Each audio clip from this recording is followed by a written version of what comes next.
I welcome. Got a surprise drop in Hello. um with my friend here, Seth. Kicklighter. And Seth, yeah, what's your in your channel is Seth right? Yeah, Bethlehem with Seth. It's Instagram, X, YouTube, but on Mhm. YouTube and Instagram it's an underscore after because I couldn't contact the people who stole my name, so I'm pretty upset. Dang, those name It stealers. I hate happens. it when they do that. Yeah, man. It was hard. I had to choose my name, Demon Erasers with an S because everything else I was like, nobody's taking that. So You I was able to someone took take the it all. Z from you, you couldn't get the Z? You know, I That would have looked been for the one with sick, the man. Z. That's the move initially, but yeah, I'm sorry that happened to you, bro. It's all right. They're forgiven. Forgive them all. Good guy.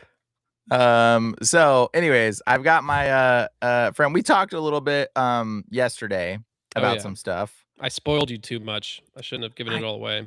I know you told me too much, but the cool part was Seth here has a lot of understanding and studied a lot about the astral realm. Now, he went on JT's show, JT's podcast, like what was it, earlier this week or last week or something. Like last Thursday, I think. So yeah, week. Mhm. Yeah, and so, and it was a pretty cool, interesting conversation. And, I'm gonna tell you right now, we're gonna talk about stuff because there's a lot that he has told me that I have found some overlap. And I'm gonna just tell you guys first off right now, I've recently started kind of calling out a lot of the deliverance ministry. And I've noticed somebody in the last video I did or the video before was like, Brian said something that he kind of said something a long time ago. And they realized like, oh yeah, that's because my opinions are changing lately. And they're changing quite a bit actually, and there's some perspective that I'm coming to realize after dealing with deliverance ministry and dealing with demons that I've dealt with, casting demons out for so long at this point. If your opinion doesn't change, you're retarded. Okay. Like your opinion should be changing and Amen. things should be advancing because if you're actually looking for truth rather than trying to build a narrative that sits your perspective, then you're a liar. There's a famous quote that's like, forget what it is. When faced with adversity, somebody put it in the chat. It was like you either change or at that moment you become a liar, basically, something like that. And it's a Eloquent. really good quote. I forget how it goes. Do you know what the quote is? Do you know what it is? Hell I no, I forget. don't.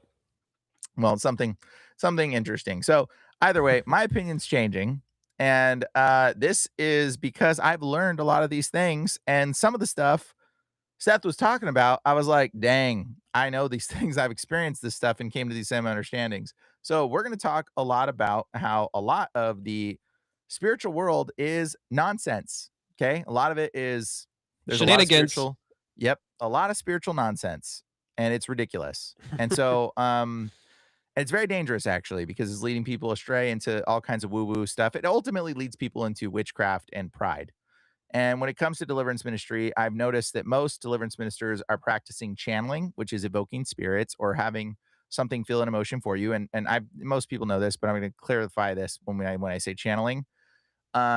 It's when you let something else feel emotions for you. That's the basic form of channeling. When you let something else govern your emotions. So if you're watching a movie and the person on the movie dies and you feel like crying, you're channeling. You're channeling. That's letting whatever's happening in that thing govern your emotions. Okay. Now it's the same thing that you go to witches and the witches tell you, this same kind of stuff.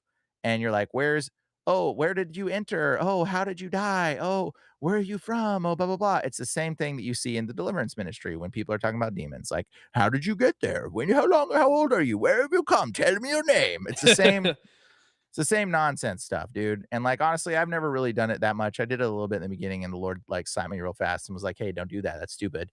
But thankfully, there's a lot of people, unfortunately, in the deliverance ministry, they're still caught up in this. And they think they're doing right, but really what they're doing is they're chasing pride and their heart is full of pride. So there's a little snippet. We're gonna get into that more probably later. And I'm gonna have a whole video breaking down a lot of stuff. And I actually did a video already, but I had to take it down because there's some other issues. But anyways, yeah, there's a lot going on. But right now, what I want to talk about is we're gonna talk about astral projection, and I'm gonna share some of the astral projection experiences and things that I've come with in accordance to what Seth has experienced. So it should be fun. Anyways, there's a breakdown synopsis really fast, as fast as I can get it out there, that's where we're going. That's where we're headed. We're gonna talk about a lot of lies in the spiritual realm, woo-woo stuff, and a lot of people that are practicing demonic things that they don't even realize they're practicing demonic things. And it's unfortunate, but it is basically channeling witchcraft is what a lot of people in the spiritual world are going into. And secondarily, it's pride that's leading them there and it's governing them. And then I would say simultaneously, that's pretty much most of it. That's pretty much all it is. And anyways, so yeah, the astral realm though, a lot of people ask me questions about it, and I haven't really done too much talking about it. And if I have, my opinions have changed drastically from it. So if I say something that's different here, it's because my opinions changed now at this point. And so just ignore whatever I've said before, maybe. I don't know. But let's go for it, Seth. Take it away, bro. Yeah, man. In warming up Mhm, for mhm, this, I today listened to your podcast with mhm. JT, I think 2 months ago, where you talk about it's like a Q&A you did where a lot of it you talk about astral projection. And I remember thinking couple things you said. I was like, oh, I'm gonna grill into him later. I obviously, you probably already came to some conclusions the last few months. But anyway, yeah, Yeah. I'm not necessarily the most Mhm, prolific astral traveler. I mean, not currently, obviously, I don't do it anymore, but I wasn't the most prolific. Like some of the stories that you'll be hearing me talk about today, like the Robert Monroes and the Kurt Lelands and the Robert Bruces and Emmanuel Swedenborgs, like who have all the crazy, crazy, fantastical stuff, which plenty of people do have that stuff. I never got that deep and far into it, and there's reasons why I believe that is, and we'll talk about that later maybe.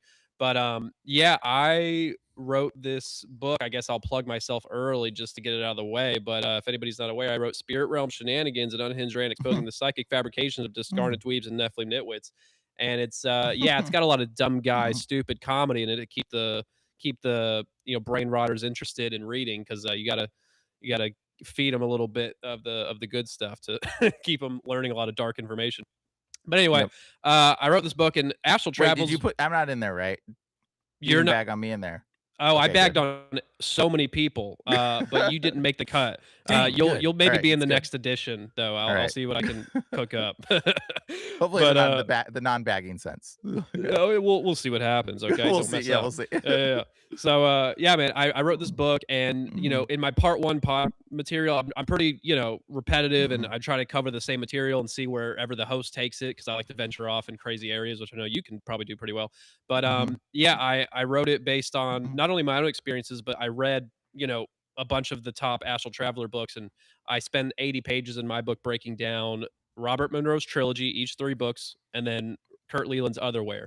And so those are my sources I'll be using for most of what we're talking about.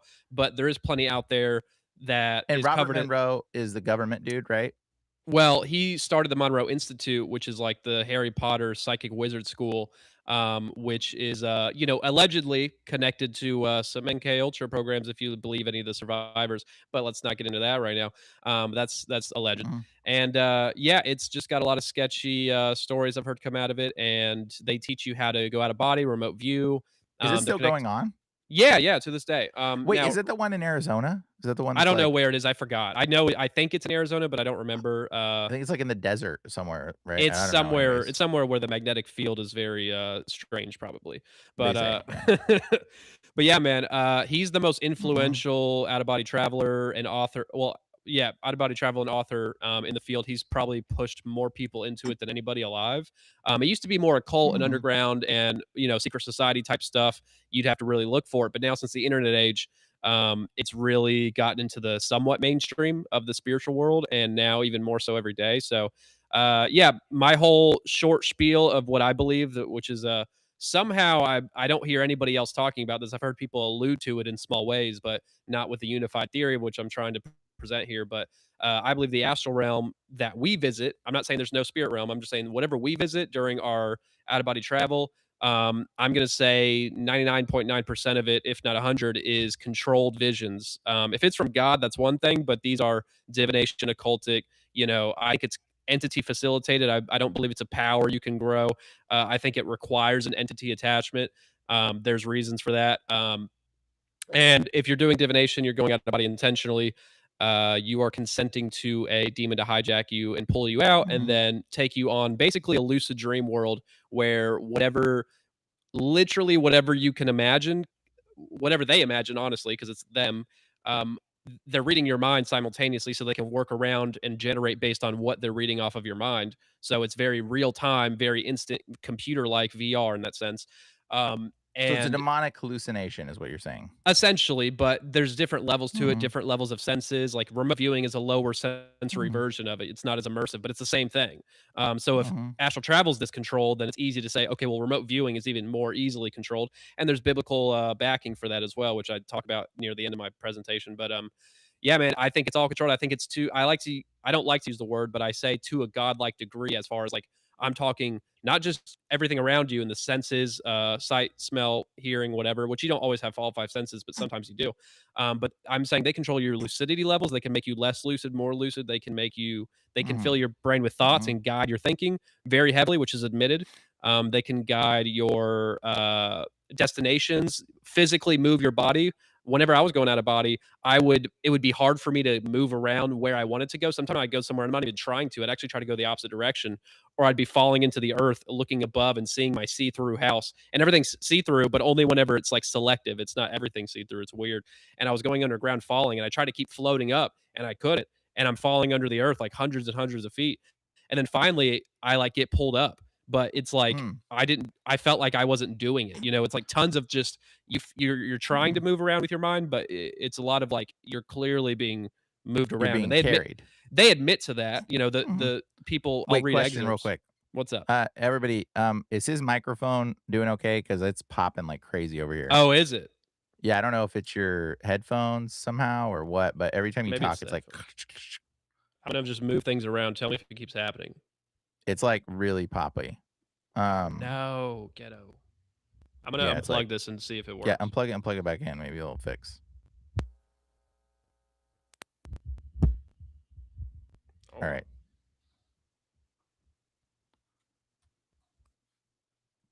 Mhm. Mm-mm. Talking to it real quick and see. Sounds. Rada rada rada rada rada. How we doing? Do you guys hear that? It's not as bad, but I'll just sounds keep good. saying Everybody's nonsense. saying sounds good here. Is it Maybe it's just bad? my thing. Okay, it might be maybe it's like I'll the stream feed, whatever this is called, Riverside's been having like major glitches lately. Yeah, it's popping. Somebody says, yeah, it's I'm gonna on call and it demonic popping. Okay, interference good. and not take responsibility. Okay, guys. All right, keep going. Sorry for cutting you off. And also, No, you're I do. good. Yeah, keep going. Yeah. So yeah, man, that's like the Hmm. overarching thing, and I think that this vision control isn't just astral. It's not just remote viewing. I think it's all psychically derived information, which God and angels, yes, can do the same, but I don't think they're going to interfere with. Hmm. I don't think they're going to get involved in your divination act. I think that's all demonic, unless God feels the need to take over for any reason. But and I think that happens. But Wait, let if me you share a story real quick actually, go that for will. it, yeah, Okay. So, I have a friend and he, would only sleep on his couch, and I was like, "Why do you only sleep on your couch?" And he's like, "He doesn't." I, like, stayed at his house and I was like, "Bro," like, he was like, "You can sleep on my bed." I'm like, "I can sleep in your bed, it's freaking weird." So I slept on the floor, but anyways, he was like, "I don't sleep in my bed." I'm like, "Why don't you sleep in your bed?" He's like, "'Cause if I sleep in my bed and I'm too comfortable, I will come up out of my body every night." And I'm like, "What? What do you this is a long time ago." And so like, and he was like telling me like how if he's too comfortable, no matter what, he will come up out of his body every night. Mind you, he's in the world, he's a very worldly person. And then so really, like, yeah, and so he would come up out of his body and so I wanted to do some experimenting with him. And I was like, dude, can I like write something on a note and see if you can like go and see it, right? And so I forget exactly what all ended up happening when we did that experiment. I remember him not being able to see fully, or if we did it, I'm trying to remember. I might have gotten mixed with another person, but what ended up happening though is he explained this to me. He said, "When I come up out of my body," he said, "the room is exactly how it is." He goes, "But if I go to the next room or yeah, I try to touch anything," he said, "the room will distort." And he that's said it will right. get more and more distorted the The more farther you go. further away Hmm. I go. He says, and it will just become, and like he won't recognize the diff and he says eventually he'll fall into what is he thinks is a lucid dream, and he'll just like fall into this lucid dream state, and it'll just be like a dream, and he'll be like, so but it'll like the colors will be off, like the objects will be bigger, smaller, whatever, like things will be moved around, and it's like he says anytime he tried to touch anything it would go that way. He said if he touched anything, and he could fly too, but he said once he flew through the ceiling it was like a different experience, I think. And so Yeah, like you it can was. portal through almost anything, but that's up to Yeah. the entities controlling it if they want to do that for any reason Hmm. or not. Yeah, so that was I mean, like, when you were telling me that it was, like, I heard some of the things you were saying, I was immediately like, I already knew this, like, because I and, like, you actually and when I heard some of the stuff you were telling me, it was like clicking all the pieces that I had little pieces of, but I hadn't quite put it all together, but then when I heard some of the things you were saying, I was like, "This is making perfect sense. This is actually making way more perfect sense than what I've been wondering." So, continue, sorry, anyways. No, you're good, Mm, man. Yeah, that's my experience mm, too. Even in the now, astral travelers will call it the real time zone, quote unquote, which is whenever you're being a ghost and you're floating around this world before you enter any realms. Now, most of mhm. what I talk about in the book is like the realms, quote unquote, which, like I said, is all simulation meant. And what is the reason for this? To trick you into thinking we have a different cosmology that's obviously non biblical, reincarnation based, You except for think some that's the people. base? Is cosmological? I think it's ultimately for a few reasons. The main reason is deception to deceive us into a cosmology that doesn't exist and make us experience it. Because if we experience it, it's much more convincing than if they channel it to us, which they do the same. It's the same entities channeling information like this that matches to us. But the details diverge in weird areas for different people, and they cater cosmologies to different people. When you got Christian, quote unquote Christian mystics who go out of body, like Emmanuel Swedenborg, or even some modern people I can name, which I'm not He going to do wasn't a right now. Christian, was he? Emmanuel Swedenborg? He identified as a Christian, but he was really like a Gnostic, New Age kind of Christian.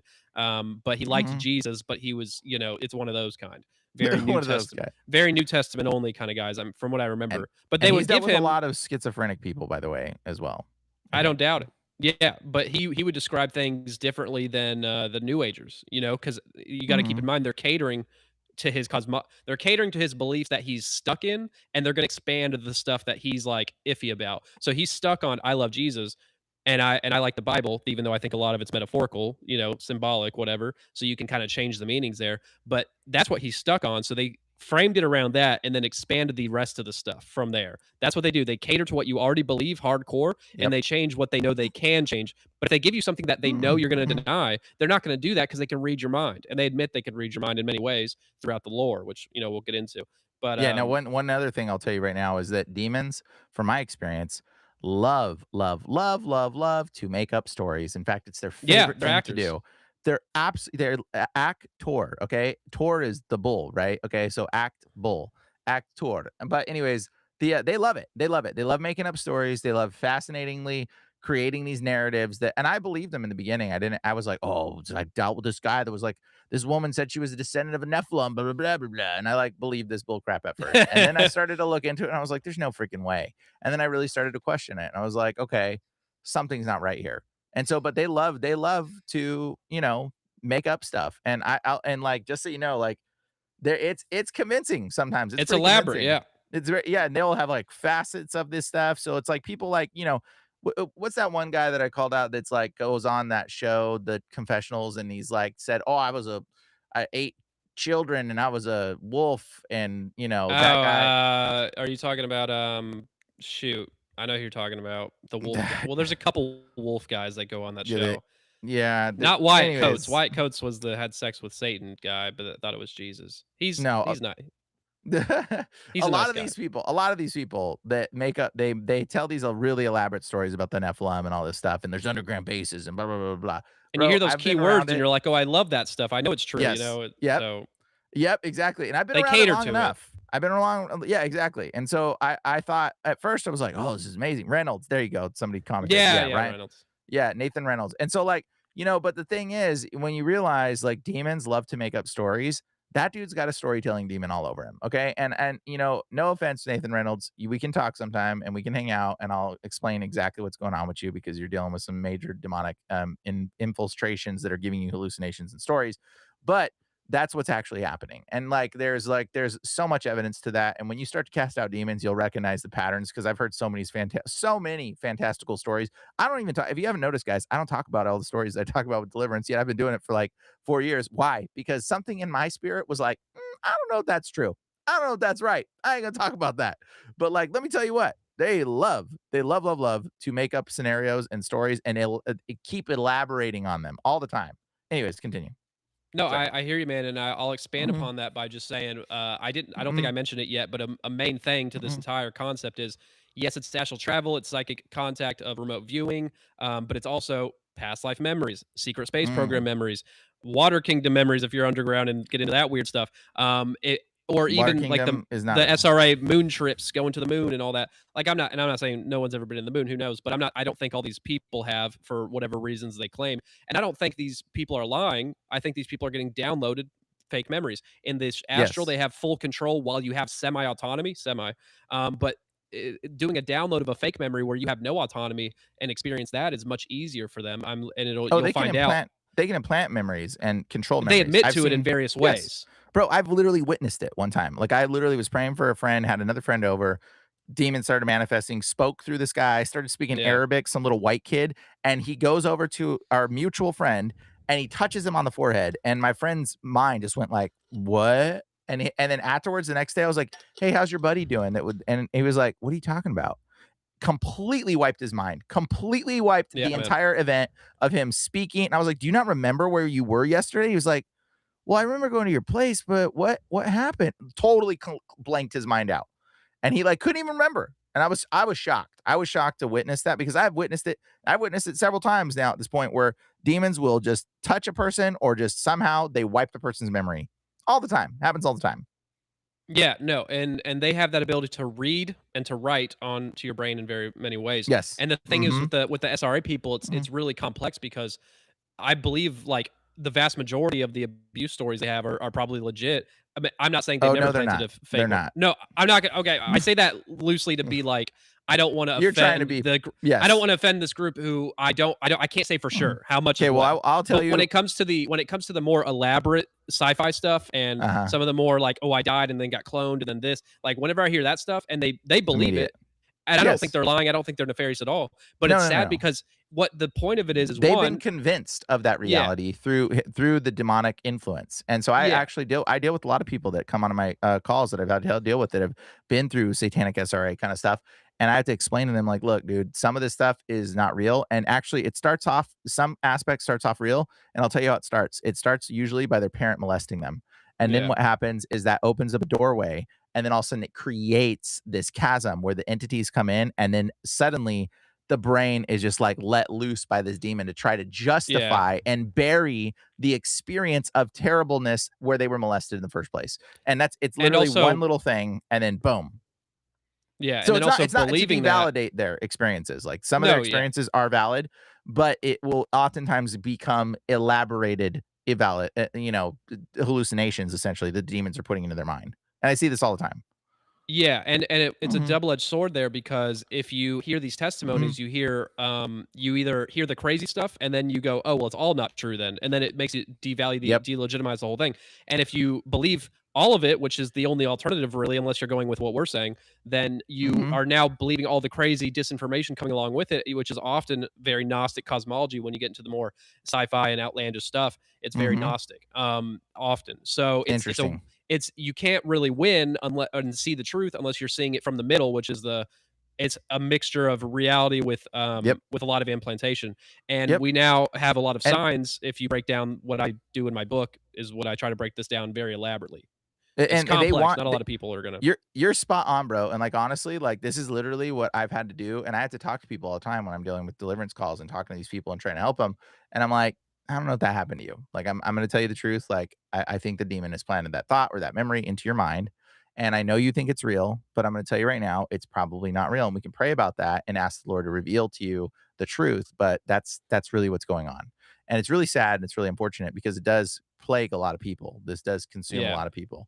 And but that's like what a lot of deliverance ministers deal with. But the sad part is the deliverance ministers fall into the delusion themselves. And then they're like, oh, I'll get this out. We'll find the root of it. Let's find yeah, where the demon entered. And yeah. it's like you start playing demon cosplay, and it's just so And then the nonsensical. demon goes, "Oh, you got me," and you catch them slipping up, and then you're like, "Tell me what happened here," and they'll tell you, and then Yep, you and they'll believe them, tell you. and they're like, "In the name of Christ," and you're like, "Well, they have to tell me the truth now," and then they tell you something, and they spin a story, and this is how, dude, this is how they're getting taught their Hmm. methodology by trial and error. They'll strategically Yep, leave whenever they feel you've been convinced that this method worked because they're not getting it from the yep. Bible. It's trial and error. And if you're getting trial and error, they know they can teach you by just putting on a theatrical act, which I don't think is Yep. happening in 100% of cases, but in so many, I bet, like the Oh, vast majority. If you're following in love, honestly, here's what I'm gonna tell you. The anecdote for this, by the way, guys, is if you're following in love, because the reality is, like, the only reason why I even came to this truth and didn't come to this understanding wherein was deceived person spouting Nephilim nonsense all the time. Like, the only reason why I'm not is because I was loving the people that I was trying to help. And I'm like literally being like, hey, let me help you. Let me actually genuinely find truth. Not let me figure this out so I can share the evidence and the understanding that I've got Yeah, some power. Let me do like, but if you're leading in love and the deliverance minister is leading love, if the deliverance minister is charging you money, he's gonna be deceived no matter what. yeah, If yep. there's a deliverance minister that's like literally like trying to like figure out and immediately goes to Jezebel or talking about some name of a demon, immediately they're wrong. You're gonna just assume they're wrong. And like honestly, it's not Christ's finished work has already been done. And like where we're at, it's like, dude, it's been done. And we have the authority. Everyone has the authority. Okay. We're not nobody's special. Okay. Nobody's in like, I could cast out demons and you can't. No, we all can. And it's pretty obvious when you start digging into it. Anyways, continue. Sorry. All good, man. Yeah, we don't need to spend Mhm, too long mhm, on this, but I do mhm, want to tease people the part 2 material, which I mhm. always like to do because I want to get people excited or packing their tomatoes up to pelt me with if they feel like doing Mhm. so. But Dan Duval is my arch nemesis, one-sided. I think he's aware of me now. I've tried to contact him so many times and through so many avenues, and I know he knows of me now, but he has not reached out. He has not answered any of my messages. Whatever, that's his choice. I'm going to have to go harder now. But he is a real dangerous character in this field, and he is the rising star right now in the deliverance ministry, and he is a straight up making a bridge to Gnosticism for Christians. And he And is his name is Dan Deval. Devil. It's Dan Devil. devil. Yeah, It's yeah. I mean, like, if you don't know prophetically how where the Lord works so prophetically with a lot of these people, his name is devil. How blind do you have to be? Like, you think Evidence. God isn't in control? God is in control, and he's so prideful that he won't change his name because and his pride gets the best of you and it shows, okay? Like, why wouldn't you like, dude, if my name was devil, I would freaking change my name. Like, I would literally be like, I'm not gonna be that name anymore. Jesus changed people's name. I ain't gonna keep that name. That's a terrible name, but that should warn you right there. Dan Devil, bro. Like, I mean, like, honestly, I'm not calling out Dan Duvall, but man, your name prophetically sounds real bad. He is. He's calling out you. And like, I'll have a conversation with you, bro. Like, Yeah, that's part 2 material if you wanna get to it, another time, but I that is like a mhm. full breakdown. I break down how his whole practice is essentially New Age spirit releasement therapy, an underground practice people don't seem to know about. I read the whole manuals of these books. They are literally the same practice. It's vision-based. It's the patient getting visions and contacting entities by channeling them, Mm. and he claims that he doesn't channel. He says that he has the patient telepathically speak to the entity telepathically, and then they relay the message to him, which is a Ouija board of a human. It's no different. But Yeah, in that's his book, yeah. Hmm. Awakened, I just started reading it. I'm now like 80 pages in. He admits to channeling. He admits to doing it just in some of the time. Really? Mm. He doesn't call it channeling. He will never call it that. But he calls it Yeah. something else. But he admits they say it with their own mouth, taking over the body. So he does admit to it, and I just figured that out recently. But he also has said that another time in an interview. But I thought it was maybe just a misspeak, Freudian slip. But it's clear that he's admitting to it now, and he admits to astral travel. But he doesn't. He says I'm against astral travel. He does, legally speaking, but he says no. Astral travel is your soul. I travel with my spirit. It's different. Huh? Matt, he's Huh? he's that's a good ploy. I can see Yeah. that cosplay narrative coming through. It's a Yeah, great he says one. he does It's a it a great one. lot. Like he's helping people in the astral, and and I'm like Really? he admits to it in his book. He admits to it in an interview on confessionals. I can back it up. If anybody wants to see my breakdown of him, I have 3-hour pods on it. We're gonna do one together later probably. But Yeah. I have a super cut 25-minute video of like like cut of like everything, me talking crap about him and him looking like a fool, and it's hilarious. The edit is kind of it's kind of top level. The edit goes hard. It's hilarious. So please watch that on my page if you want to find it. It's Dan Duval defamation trial supercut or something. It's hilarious. Mm. It's got a Pokemon picture on the front of me and him battling in a Pokemon field. It's funny. Anyway, so All that's right, all that's right. part 2 material. We don't have to spend too much time on it, but he is totally working with demons, and he thinks it's God, and he thinks he channels demons and Jesus. All to get his methodology, he got it from angels. So, what does that tell you? Problematic. Yep. The Lord's given us all the freedom and the authority of Christ. Jesus says, all authority on heaven and on earth has been given unto me, therefore now go. You have every bit of authority. And if you don't think you have it, that's the lie that the devil wants to sell you. That's the lie. That's it. The And lie your is that you belief in don't that have the is the authority. lack of power, Yep. and Yep. the belief in it is the power. Yep. It's as that And it's that simple. demons only get power by circumventing your authority. That's it. That's the only way they get the authority. The demons get power from you giving them attention, giving them authority. giving them control. That's what's happening. So, anyways, let's Smart keep, man. keep on going. Well, heck yeah, man. Well, yeah, well, Mhm, we can mhm, go really crazy on that in part two. I'm down, but this is astral focused because mhm. I need to build the bedrock. But Yeah. part one, two, three, everything is intentionally spaced out this way because it builds on each other from the last super well. So I have to start with the astral, which is kind of the best evidence for my theory up front. And I'm going to start. I'm going to be reading excerpts in my book, which are compiled from other sources, which today is mostly just Robert Monroe's trilogy and which is the Journeys Out of the Body, Far Journeys, and Ultimate Journey book, and then Kurt Leland's Otherwhere, which he's a lesser known astral traveler. So, but he is a Monroe Institute contributor. He was trained at the Monroe Institute, so he's been doing it for a long time. He might be dead now, but when this book came out in the 90s or 2000, he was prolific, and he has more insights in some areas that Monroe does not talk about. So I'm gonna just read excerpts and do like analysis and hear whatever you want to say about it. But I'll start with the flat admissions because what I'm saying is that this is all fake. Like this, all the astral realms they go to is all simulation. But they admit Mhm. immediately they can do simulations, but they say no, the rest is real. We'll tell you when you're in a simulation, and the rest is real. But they do admit to Hmm. this immediately. So The in multiple entities do, or the who? guides, the self-declared guides, higher selves, ascended Ah, masters, they admit to it in various ways directly here, and then later you'll see more indirectly admitting it do in they talk so about many ways. creating realities for other people? Um, basically, they say the simulations are for the purpose of re. They don't use the word reprogramming, but it's essentially reprogramming your behavior and philosophy by repeating a scenario over and over and over, the same thing, like Groundhog Day, until you do the Mhm. desired action. So they're Hmm. programming you to have a certain behavior traits and Wait, how are they mentality. programming you though? Like, are like Not you're well, doing? no, No, no, no. Like whoever the person, they are able to they make the repeat the person. simulation until they do what they want them to do, and they will intuitively be guiding them the whole time. Wait, so these people are guiding other people with their mind in the their the in their guides, the guides which are demons, the yeah, guides, yeah. quote unquote, are putting them in a simulation for the goal of repeat the simulation over and over, or maybe not Got it. repeat it, but just do it until you escape. Well, I'll get into two testimonies of Okay, it, interesting. and Okay. then we'll go into more things. But the simulation stuff is not talked about a ton in this lore. It's only Robert Hmm. Monroe. The paragraph I'm about to read from Monroe's book from his second book is the only paragraph in the entire three book series he talks about the simulation stuff ever, which is crazy because it's so insane. He glosses over any details, but he does give the most revealing bit right here. And then Kurt Leland, I'll jump to his testimony where he goes into much more detail about simulations, and Huh. that'll be the longest one I cover today. So it'll take me a few minutes to get through, but that'll show you what they're capable of, admittingly so.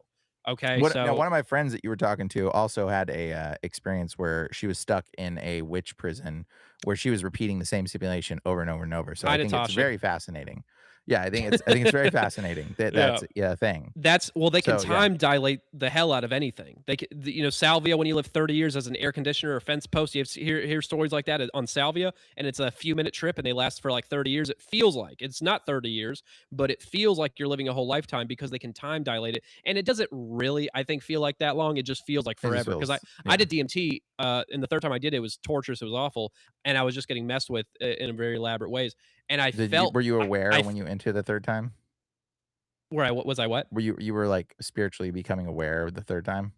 Um, I was I was aware of deception and that guides will be fake, but I didn't think it was all deception. I thought, oh, if I just raise my vibration, I'll get the good guys, and but I was very aware of deception and So fake spirit guides. So that that's why. that's the problem. Like most people that go into the spiritual world, if they are aware, then you'll have a bad experience. But if you're not No, aware, exactly, they'll take exactly, advantage of you. And I've seen it all the time, exactly, over and over and over. But and like I tell this to because people they can that read your like, mind. yeah, well, yeah, yeah, they can. And people are like, demons can't read your mind. Actually, I don't know about that. I don't know Oh, about I know that. they I've can. had I've had quite a bit experiences that they can. And so That's I've how they. said this, and a lot of people like freak out. They're like, demons can't read your mind. No, dude, when you're dealing with this stuff, they talk in your mind. That's their way that they communicate. So there's a way, and you can hide thoughts from them, by the way, just so you know. They Yeah, I can't read believe your that. mind fully. And what I like to say is I say they can read your mind, but they can't read your thoughts. And that's the way I would describe it. They can't know your thoughts, okay? But they can read your mind because I I've been able think to if you hide are thoughts. I think if you're open, they can read anything, and I think most people are open. I think the blood of Yeah, Christ and all that Holy Spirit protects you, but you well, can I think you can open that up. That I'll that's I'll, based te- on my I'll tell you research. I'll tell you right now, from a personal experience dealing with a friend of mine that was possessed, that I could hear the spirit talking, and I have weapons. Like I live in an arsenal, like there's weapons all over my building, and he was Cool. in my room with like there's like maces and swords, like and all kinds of crazy like sharp objects, and the spirit started talking through to my mind through my friend, and he was like manifesting this demon, obviously channeling, and so I heard the spirit say, I'm gonna grab that thing and bash your head in. And I'm like thinking, oh gosh, that's a problem. So I like move the thing away. And then I'm just like looking at him. And then I think here it says, I'm gonna grab that book and I'm gonna beat you with it. And I'm like, so I grab the book and move the book away. And I'm like thinking, oh gosh, I hope he does not see the sword standing like right next to him behind him. Cause I'm like thinking, this demon is like threatening me right now to grab items. And then and once I moved everything out about a 5 foot radius away, the spirit was like, I'm gonna find something to beat you with. And I was like, and I'm like thinking, this demon does not know my thought, thinking, because my thought was, oh gosh, I really hope he doesn't see the sword right there and the mace right next to him. And I'm like, but he didn't see it, A. And B, he couldn't read my thought, thinking, oh my gosh, I hope he doesn't see the mace. like I'm like That's a thinking, great point. And but yeah, then again, that's you, and you are covered in the blood, and I think that that's most true. people are not. So I do believe that for quite a Hmm. few reasons, which would take too long to explain. Uh, but if you don't mind to Keep going. quit yapping for a second, Yeah, bro, sorry. Sorry, I hear I'm gonna go. No, don't, I'm joking. you. But I'm gonna go crazy and read this excerpt, and then I want to jump Let's to do the it. Leland one because this is like flat admittances, Mhm. and then we'll get to more indirect admittances later, which is a ton of what the Okay. simulation capabilities are. So this is Monroe's second book. He only talks about this once. He's with his guides that he's had for a long time, which he later finds out is his higher self, but doesn't know that yet. And he says a favorite and quick learn forever method of theirs was simulation. It was based on their ability to create and place into a human consciousness, mine, or an Earth type situation so real and so overwhelming that I could not tell reality from illusion. I do not know the limits of such simulation talent or technology, nor do I know the extent to which they employ the technique. It may only be in my particular case, but I doubt it. The potentials of its application in other ways begs for broad speculation. In my own pattern, it was usually applied as an instant cleanup of minor emotional patterns that blocked or distorted my clarity of perception or my stability. Usually, I was unaware of such dysfunction. They would note it and offer to take care of the problem. I would be informed that the lesson was about to take place with my consent. Yet once in the simulation, it became absolutely and totally real, and I lived it. If I did not come up with the desired action, the simulation would be repeated until I did. Even in the repetition, I couldn't break through the reality of the simulation. Yet once the training sequence was completed, I then knew what it was for. To pose questions about motive seemed irrelevant, or perhaps I didn't want to endanger the good thing I had going for me. Those are his actual words. Mm. One, simulation, realer than reality, a constant theme you will find out Mhm. repeated. Yep. That ultimately defeats the whole, oh, it felt so real and I felt love, so it must have been good or it must have been real. And it's like, no, realer Yep. than reality. This Mhm. is what everybody describes it as constantly. So Mhm. that is a good detail to know. Two, he didn't want to question it because he didn't want to endanger the connection to special access to these experiences, and he didn't want to question his guides. But he felt something was wrong, like, and that this should be speculated on how they can do this and what this might apply to. But then he says, "I'm not going to think about it anymore," and never talks about it again. That is Everybody insane. knows there's a little bit of something inside your heart, guys, just so you know, in all of these situations, everyone knows this might be wrong, and you feel it in your heart, but you do And you ignore it, ignore it because you're and you dumb. neglect it. Yep, you ignore it and you neglect it. That's the Holy Spirit that you're actually ignoring, by the way. It's that little subtle voice that's like, "Maybe you shouldn't do that," or "Maybe this is the wrong direction." Yeah. And the deeper you go into this, the deeper The they more have their you be claws in, deceived. Yep. and the more you'll ignore that, voice of reason. So, Yep, and you lose and it. You eventually lose the voice of reason, you don't even hear it at all, and but these that's what people, it calls the renewing of your mind, and that's why you need Jesus to help you be born again so you can go yep, back to being a child, so that way you can hear that little voice again. amen. And it's more than that because it's like it's not just you lose the Holy Spirit voice and the ability to hear it, Mhm, but you mhm. gain a new voice. You Yeah, gain that's the true, voice it's from the true. other side. And then Yep. you get these, Mhm, witches and mhm. warlocks who are highly intuitive, and they are intuitive. Where's that intuition coming from? No The other idea. side. Yep. Yeah, Well, because you let them and they in. don't know, and they don't know, and to be completely honest, like, like, I've heard in the spirit lots of things, and I've heard demons, and I'm very much aware I'm guilty of participating in this before, so, like, I completely can concur with what you're saying. Yep. Yep, yep, yep. Hmm. Well, so yeah, that simulation thing is only talked about by Monroe that one time, which is crazy. And then Leland in his book Otherwhere talks about it in much more detail. Not a whole ton, but he has one story which I highlight in here, and this is the longest one, so bear with me. But I'll take Mhm. breaks in between. Mhm. But basically, he's transported his guides that he's had for years tell him, "Hey, we're going to put you in a simulation, and your goal is to escape. It's an astral escape room. Mhm. Is that literal or metaphorical? We'll find out." But Did he he's ever escape? No. we'll Yeah.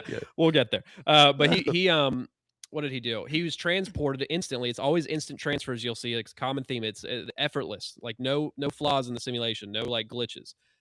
Effortless switch to from the astral realm he was in automatically to a 1600s castle in Italy. Okay, and he's not floating around like a ghost. He's in a physical body, it seems, and it feels real. Everything feels very real. And so he describes it as 1600s Italy based on the vibe. He's in a castle and he says, I looked down at the drawing table where I found a complex perspective study of a cathedral drawn in ink, a lot of detail here, on a piece of parchment. The sketch was in the style of the Renaissance. Could this be a past life, one in which I've been an artist or an architectural draftsman? So he's there for 2 seconds. He was just told he's being put into a simulation. And his first thoughts are, is this a past life memory where I somehow have autonomy, where you don't have autonomy in a memory? So that already disqualifies it. Yeah. But they try to mess with that logic and time travel and stuff later. But yeah, Mhm. that's his first thought, and I don't think that's his thought. I think that's them feeding him thoughts to make Yep. him Yep. dumb. They're Yep. messing with his lucidity here, and we'll talk about that at the end of this. How the lucidity control Mhm. thing is like very much matters. But he accesses past life, and then he says, as instructed, I looked for clues. A quick scan showed me that there was no door. Perhaps it was concealed like a trapdoor. After all, I seem to be a prisoner of sorts. Okay, so this is not a copy and paste of a real location because it would have a door. He's in a castle. So that's, full every detail controlled by them. Unless he So was then put in a Zelda simulation. Just kidding. Keep okay, going. that's a fair point. Yes. So this is where it gets a lot more silly. Okay, this is where you're going to start geeking out. He says, "I looked down at the drawing table again. The architectural rendering was gone. In its place, I found a piece of typing paper turned sideways. On it was a child's crayon drawing of a landscape, a bright blue sky with a smiling sun and puffy white clouds, green grass, and a poorly drawn cow grazing by the metal gate." Before I had a chance to ask myself what such a drawing was doing in the Renaissance, however, I found myself inside of it, a real life figure projected into a cartoon. A wind of colors flew Mm. by, the sunset and the crescent moon lying on its side rose up. The moon had a big nose and was wearing a nightcap. Uh, a Mm. music box began to play Beautiful Dreamer, and the moon started to sing along in the voice of Frank Sinatra. A Hey, chorus wait, wait, line of wait, wait, five. wait. You Go wanna ahead. know wait, you said big nose and wearing a nightcap? Let me just I did a give you big. yeah, yeah, yeah. Just so you guys know, the nightcap is actually originated as the dunce cap, okay? And the dunce cap was actually a form of a punishment if you were accused of witchcraft or sorcery and you were a Jew. So, anyways, that's where it started and actually became the witch's hat. Actually, it started off as the dunce cap. It was a punishment, and then it became the wizard's hat, and then it became the witch's hat, and then it folded over. Fascinating. And the big nose. Just keep going. Sorry. Hilarious. It's funny because the big nose is followed by the nightcap, and then I look at the camera because people know I'm Yeah, making yeah. like a Jew joke. But yeah. Keep going, So keep yeah, going. the Jewish moon, by the way, because he is Yeah. Jewish apparently. So Oh, yeah, okay. it says after that a music box began to play Beautiful Dreamer, and the moon started to sing along in the voice of Frank Sinatra. A chorus line of five pointed stars whirled and jigged between verses, occasionally chiming in. The brown cow never moved. However, it remained frozen mid-chew, grass dangling from its mouth, faintly pathetic. The sun and the moon seemed to be attached to a revolving wheel that kept spinning faster and faster. Day alternated with night so rapidly that they blurred together, flickering like a strobe light. And then, just as suddenly as I'd been whisked into the child's drawing, I was outside again, seated at the drawing table. The architectural rendering had reappeared. Okay, so that's the level of control and buffoonery and shenanigans I'm talking about here. That if they can do that, they can give you a past life memory. If they can do that, they can Oh, control your absolutely. impressions and downloads during a remote viewing session. That Mhm. is much more elaborate and much more immersive and still feels realer than reality while you're in something that looks like a cartoon. It's still like your Mm. sensory input, the way you're seeing it, it is not like it is elaborate and it is very deep. So I'm just want people to understand, and you're going to see a million more examples I cover, but that is just one of the more outlandish ones. But they're admitting this is a simulation, making it so goofy so that the real stuff, or the real stuff, quote unquote, the astral realms are much less goofy in comparison. And you'll think it's okay, well, that's a simulation. That's not, because it's so more reasonable and structured. That's kind of the vibe they're conveying here. It's But very it keeps fascinating. going. Yeah. So he says the study. So he forgets. He forgets after that. He's transported back to the castle, and he forgets even after that Mhm. crazy experience what he's supposed to do. He forgets where he's at. He forgets who he is for a moment, and then he remembers. It's Memory up wipe. and yeah, it's up and down. It's they're messing with his Mhm. lucidity to make him look dumb, so he can fail. They can come in and go, "Hey, you're a failure. Here's what you're supposed to do." That's what they're doing. But then he says, the study vanished, and I found myself walking through a desert with a clarity of logic that startled me. Mind control. I resolved to seek out the witches and warlocks who must have been responsible for this bizarre change of scenery. Even though he knows they did it, they told him, but he's forgetting. Yeah. He says, Perhaps they could tell me how to escape this reality in which I've been imprisoned. I Mhm. walked and I walked. The desert remained featureless as it had been when I first arrived. I was lost, but that didn't stop me. I kept on walking anyway. Suddenly, my perspective shifted. I seemed to be seeing myself from far away, looking down on myself as I walked. The desert planet I was walking on was so small that it spun beneath my feet with every step.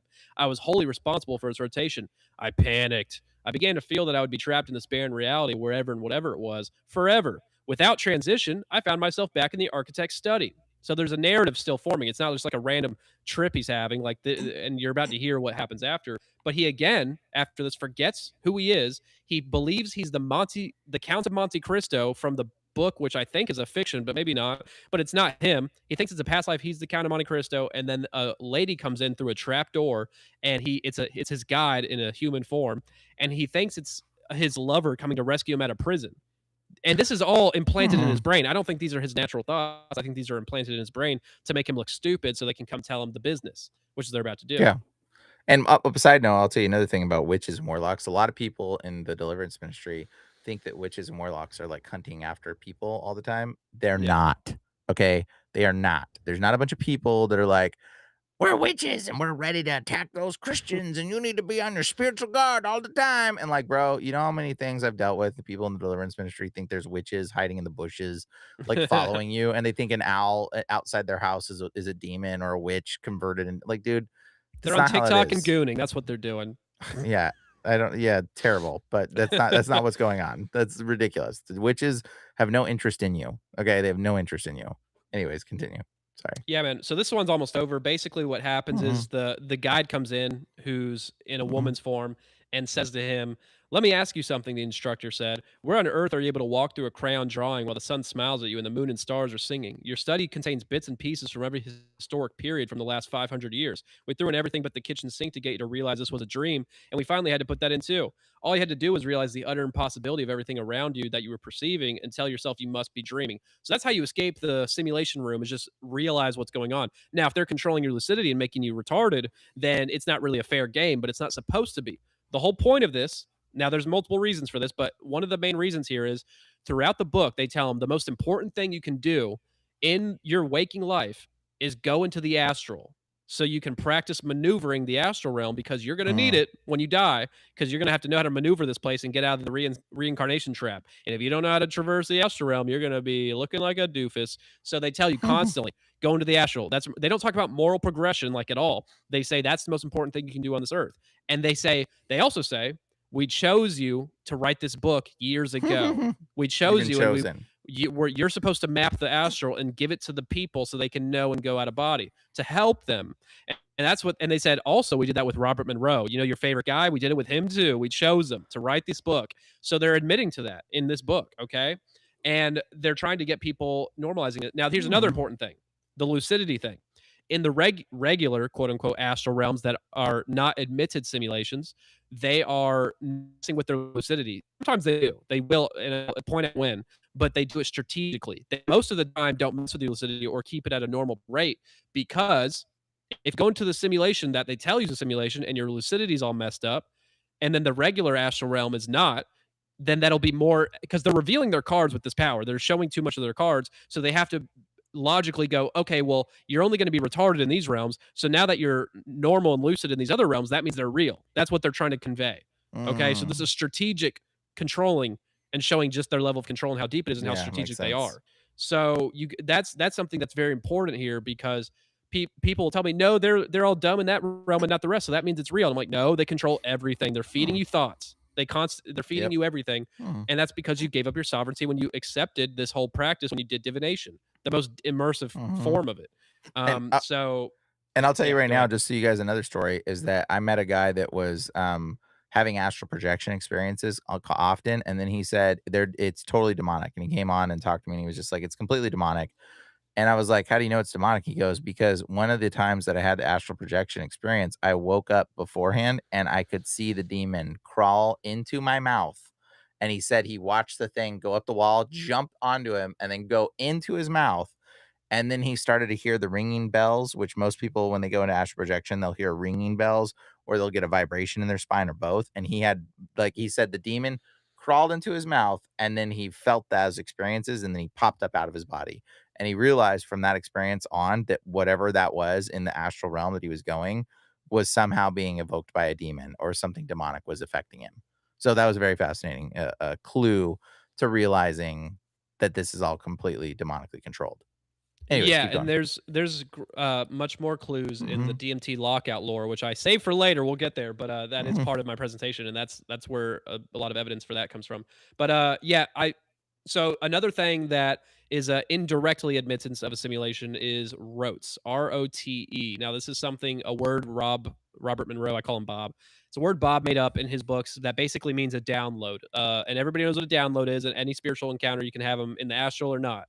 It's just a lot mhm, of, for anybody who doesn't know, it's a lot of complex information fed to your brain immediately that you understand, and you'll probably forget some of the details over time, like a dream. But at the moment, you'll know, have a gnosis, knowing of mhm, tons of elaborate information really fast. Now, he says a rote can be an information packet in the astral, which an entity can give to any other entity, really, of any size, of any description, or it can be a simulation which you're traveled to instantly with or without your mhm. consent. And that's exactly what happens in his book. He meets a character who is an alien spirit. It is a spirit that died on his home planet, on another planet, and he's looking for a new place to reincarnate because he just doesn't care for his planet. It's too wet, which we'll get to why in a minute. But he's looking around Earth and he's like, oh, this might be the new place. And he's talking to Bob, who he encounters randomly, and he's trying to tell Bob how he died and where he came from. And instead of just telling him, which they telepathically communicate throughout the astral, instead of just telling him and going back and forth telepathically, he goes, "Here, just take this," and he gives him a rote. And this rote is an instant transition to the home planet of the alien. Now Mhm. he has autonomy here. This is not the alien's memory because he has autonomy. He's moving around his own body. Now, is it his body or some alien body? Because he seems to blend in with the citizens, and they are aware of him. He's not like a ghost, and they're interacting with him.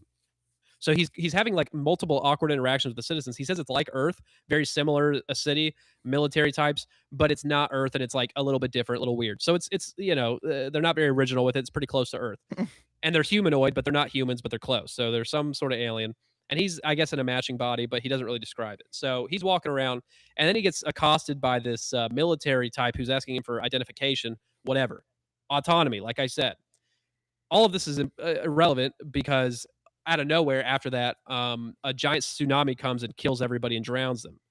And then he has a traumatic death that is like a very immersive experience, and it feels like a death. And then he wakes up and he's back talking to the alien, which, by the way, I didn't say the alien's name. It's at least the English translation he provides is Z-55 slash Lou, Lou. That's the alien name, and it's retarded, and I don't buy it. It's bad writing. It's lazy. Okay. S And it's, dude, so he gave him this like trauma bond, Z's like Z55, I'm trying to think. Z-55 forward slash Lou, Lou, all caps. So, like Lucifer, so it's just a Oh my short name. gosh. It's Lucifer. Every time. Yeah, yeah, there we go, keep going. Bro, unreal. I don't know. I didn't catch that.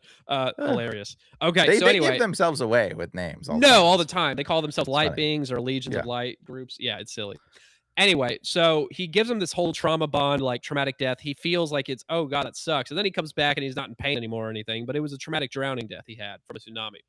Yeah. So he's like, Z-55 slash Lou is like, see, that's how I died. And I'm like, why didn't you just tell me you died in a tsunami? Why'd you have to give me an immersive thing? So this alien spirit, who's not an ascended master, not a guide, not like he's just another alien spirit, gives him the simulation. Okay, and it's Mm. an event that happened, but it didn't happen because Bob wasn't there in a body doing what he did. He didn't time travel there. It doesn't make any sense. So that's just a complete simulation. Okay, Yeah, yeah, yeah, yeah. but it So feels realer than reality. And he admit so it's an admitted simulation. They're just not telling you This is what it is, but there's no other explanation for it Yeah, it's in their own obviously a lore. simulation. Yeah. So that's a rote, and then A it, rote? What is a ROTE. rote? That's his. Well, it's a download. So but a download Okay. can be a simulation, but they're not calling it Mhm. that. So there's another point in the book where I'm not going to get into the whole story because it's convoluted and interesting, but another time. And it's basically an entity Bob meets another alien spirit. He calls BB, which is annoying, and then his friend AA. It's just placeholder names. Like BB And Netanyahu. That's right. oh Keep my going. gosh, you're on a roll, honestly. Yeah. so Keep going. Keep going. so this BB Netanyahu character gives Bob a rote It's the name. trying to BB's the name of some demon, by the way. Keep going. hilarious, of course. But yeah, he gives him a rote, give it to Bob so that Bob can relive his alien spirits memories of his whole story he wants to tell him. It's a narrative he's given him. So now he has no autonomy in this rote, and it's just the guy's memories. He's living the spirit memory of this other character. And he has no autonomy now, but he's experiencing it as if he was there for the first time. That's how it feels, just like a past life memory you're Mhm. reliving, quote unquote. So he's reliving this memory, and then in the memory he's reliving, where he's playing BB now, BB is given a rote from a character in this memory, and then he goes inside of that rote and is switched again. Now, it's not that he's going one into another Inception style. It's not roteception. They want you to think that because they're conveying this whole infinite consciousness, Akashic records of all things that have ever happened you can access. That's what they're trying to convey with this, that it's all connected, we're all connected. But really, it's just switching from one transition, one simulation to the next. And they're trying to Mhm. make you think, no, it's deeper, it's deeper. It's like Inception. We're infinite in this like consciousness connection thing. But it's really just switching. So it's not that deep, but they're trying to convey this whole, cosmological possibility, which is a load of balagna, if I might say so myself. Yep. Um, but yeah, man, and it just keeps going. There's so Mhm. much more. There's in Leland's book, we talk about immersive astral propaganda. Can't escape propaganda in the astral either. You bet your bottom dollar. It says the facilitators, which by the way, facilitators is another word for guide. It's just another job of a guide. He has all these overseers, facilitators, instructors. He has all these names that he attributes to them. But later in the book, he says they might all be the same thing, and I just call them different names. I don't know. He says that, so just which is true. But he says the facilitators fulfill a variety of functions in the after death zone, the zone you go when you die. So ghosts are mostly there. It's mostly dead ghosts, but you can visit there as an astral traveler. And he says, depending on the station to which they've been assigned. Thus, they may be broken down into subgroups identified by these specific tasks they perform. One night, my guide arranged for me to watch a documentary that provided an overview of these tasks, of their jobs, what they do in the astral. Um, and he says, I was brought to an area of non physical reality that I perceived as a conference room large enough to seat a dozen people at several small round tables. At first, I seemed to merely be watching it. Moments later, I was actually inside of it, personally witnessing the things it described while a voice explained what I was seeing, a narrator. Okay, so he's now going from an astral conference room into watching a screen, and then now he's in that screen and he's in an immersive 3D reality. Instant transfer. He didn't have to consent to it, nothing. It's they automatically do it whenever they want. It's Yeah. all, Yeah. it's all theatrical. And then Yep. he's now getting a like 15-page or something breakdown of their jobs in the astral and what they're doing to our souls to make us heal. And it's showing you like a no rose-colored glasses, no your consciousness overlaying it with its interpretation. It's showing you what's really happening, and it's kind of nightmarish and horrific. And I don't have a whole. It's not part of my presentation because it'll take too long. But another time we'll talk about it. Maybe I know people And hate when I say that. this is the demon BB showing him this. Which, No, by the this way, is his guy. No, that was Bob, and this is now okay. Leland in his book. I go back Okay. and forth because I'm Yeah. trying to have a Well, cohesive like. just so you know, Benjamin, his name, how does Benjamin convey to BB? It doesn't. What Benjamin? No, BB is Beelzebub. Just so you know, Beelzebub Oh is the my name of the gosh, entity. I'm learning so But much today. Thank keep you. keep going. Keep going. Yeah, It's Beelzebub, but BB. that's so That's what it funny. is. Let's see. Mm-mm. Yeah, okay. So this is where we're gonna go back to Bob's work and read a couple of short quotes where he's basically showing the level of autonomy he truly has, which is not as much as people like to admit when they talk about astral travel, who are the ones doing it. So a couple quotes here.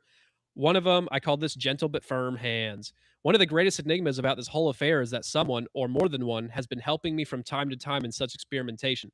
This is in his early days before his guides really like show themselves and who they are, but it's like Mm-hmm. very early days.